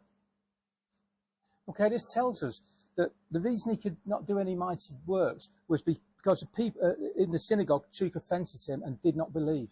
और यहाँ पर हम देखते हैं कि क्यों यीशु मसीह अद्भुत कामों को वहां पर कर नहीं सका, क्योंकि उनके मन के कठोरता के कारण और अविश्वास के कारण। They heard his teaching, and remember, many people went to hear Jesus teach and to be healed. और आप याद रखिए कई लोग जो सुनने के लिए तो गए थे यीशु की शिक्षा को, And they were astonished at his teaching. और उसकी शिक्षाओं को सुनकर वो अचंभित होते थे, चमत्कारिक होते थे। but they did not believe it. लेकिन बात यह है कि वो विश्वास नहीं किए। Now, unbelief is when someone hears something, hears the word of God, but they choose not to believe it. Unbelief is a choice. आप ध्यान दीजिए कि अविश्वास वो है कि वचन सुनकर भी निर्णय नहीं लेते कि मैं इस वचन के ऊपर विश्वास करूं, उसको अविश्वास कहते हैं। Someone who hasn't heard the gospel message isn't an unbeliever. They're just ignorant. कई बार क्या होता है कि हो सकता है कि कोई व्यक्ति सुसमाचार सुना नहीं, इसलिए वचन के ऊपर विश्वास नहीं करता, They lack knowledge. क्योंकि उनको ज्ञान की कमी होती है। You can't be an unbeliever if you haven't heard something to not believe. Unbelieving means not believing something that you were told. देखिए, अनबिलीव अविश्वास का अर्थ क्या है कि आपको विश्वास बताया गया है फिर भी आप विश्वास नहीं करते, इसका अर्थ है अविश्वास आप कर रहे हैं। So the people are ignorant, they lack knowledge. Remember this, I was teaching right at the beginning that we have to get knowledge, we have to get understand, we have to get wisdom. So an unbeliever does not have those things. इसलिए अविश्वासु लोग के पास वो ज्ञान नहीं है। An unbeliever is one who's had the opportunity to have the understanding and the wisdom and the knowledge, but they choose to reject it. अविश्वासी लोगों के पास ये सौभाग्य नहीं कि वो विश्वास करे, लेकिन विश्वासु लोग के पास ये सौभाग्य है कि वो जब विश्वास का वचन सुनते तो उनको विश्वास करना चाहिए, लेकिन वो विश्वास न करते हुए क्या करते, अविश्वास करते, इसलिए तो अविश्वासु कहते हैं उनको। So the people here heard the message, but they chose not to believe it. लोगों ने तो सुसमाचार सुना और उस संदेश को भी सुना, लेकिन उन्होंने निर्णय नहीं लिया कि हम इस संदेश के ऊपर विश्वास करें। It's not that Jesus didn't have the power to do the healing and to work the miracles. It's people didn't present themselves to him to do them. Only a few sick people came that were healed. He was able to only heal a few people, and they're the ones who believed. वहां पे परमेश्वर ने काम इसलिए नहीं कर सका कि यीशु मसीह के पास उस समय ताकत नहीं थी,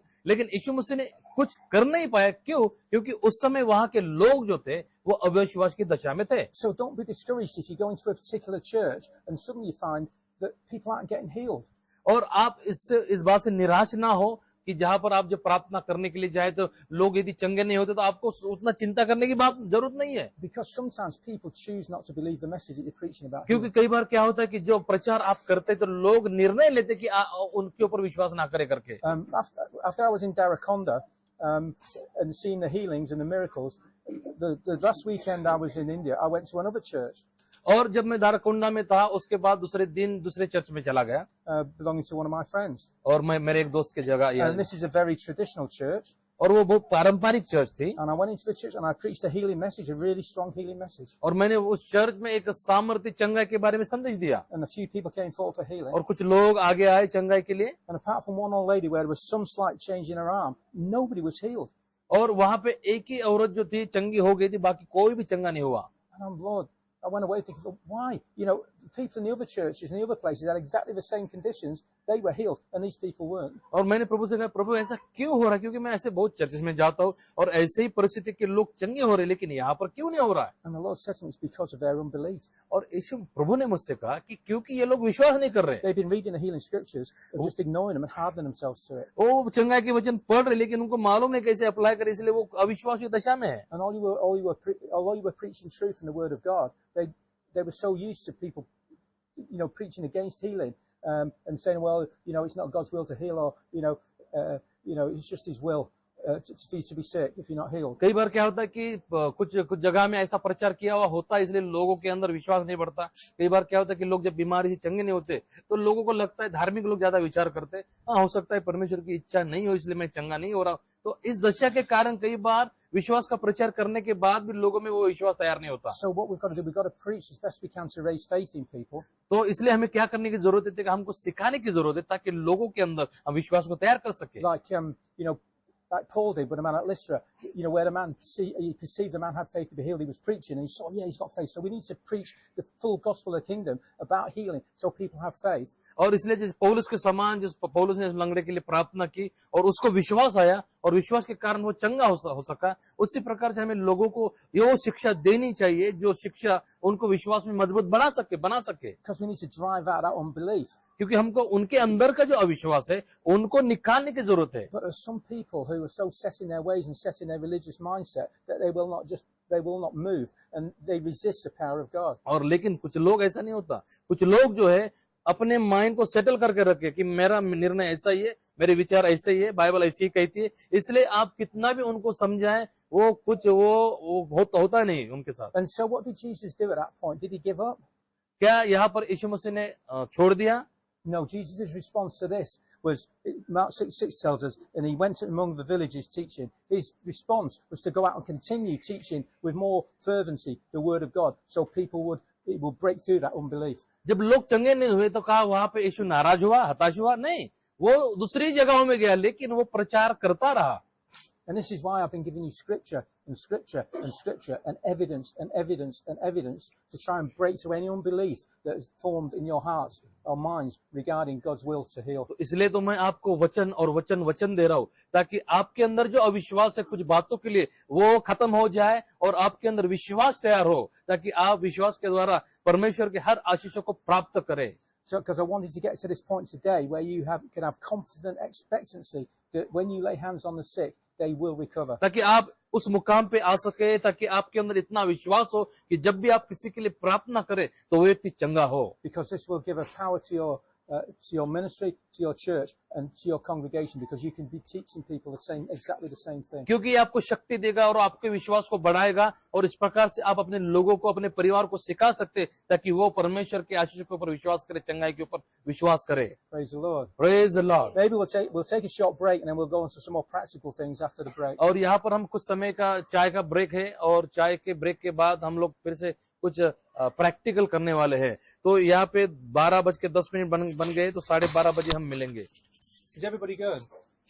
Everybody good? भोजराज, हजमुख, क्या सभी लोग अच्छे हैं? I didn't realize the time. I thought it was only an hour and it's 2 hours already. और मुझे पता ही नहीं चला कि 2 घंटे हो गए. मुझे ऐसा लगा कि 1 ही घंटा हुआ. But the Holy Spirit's moving and you've got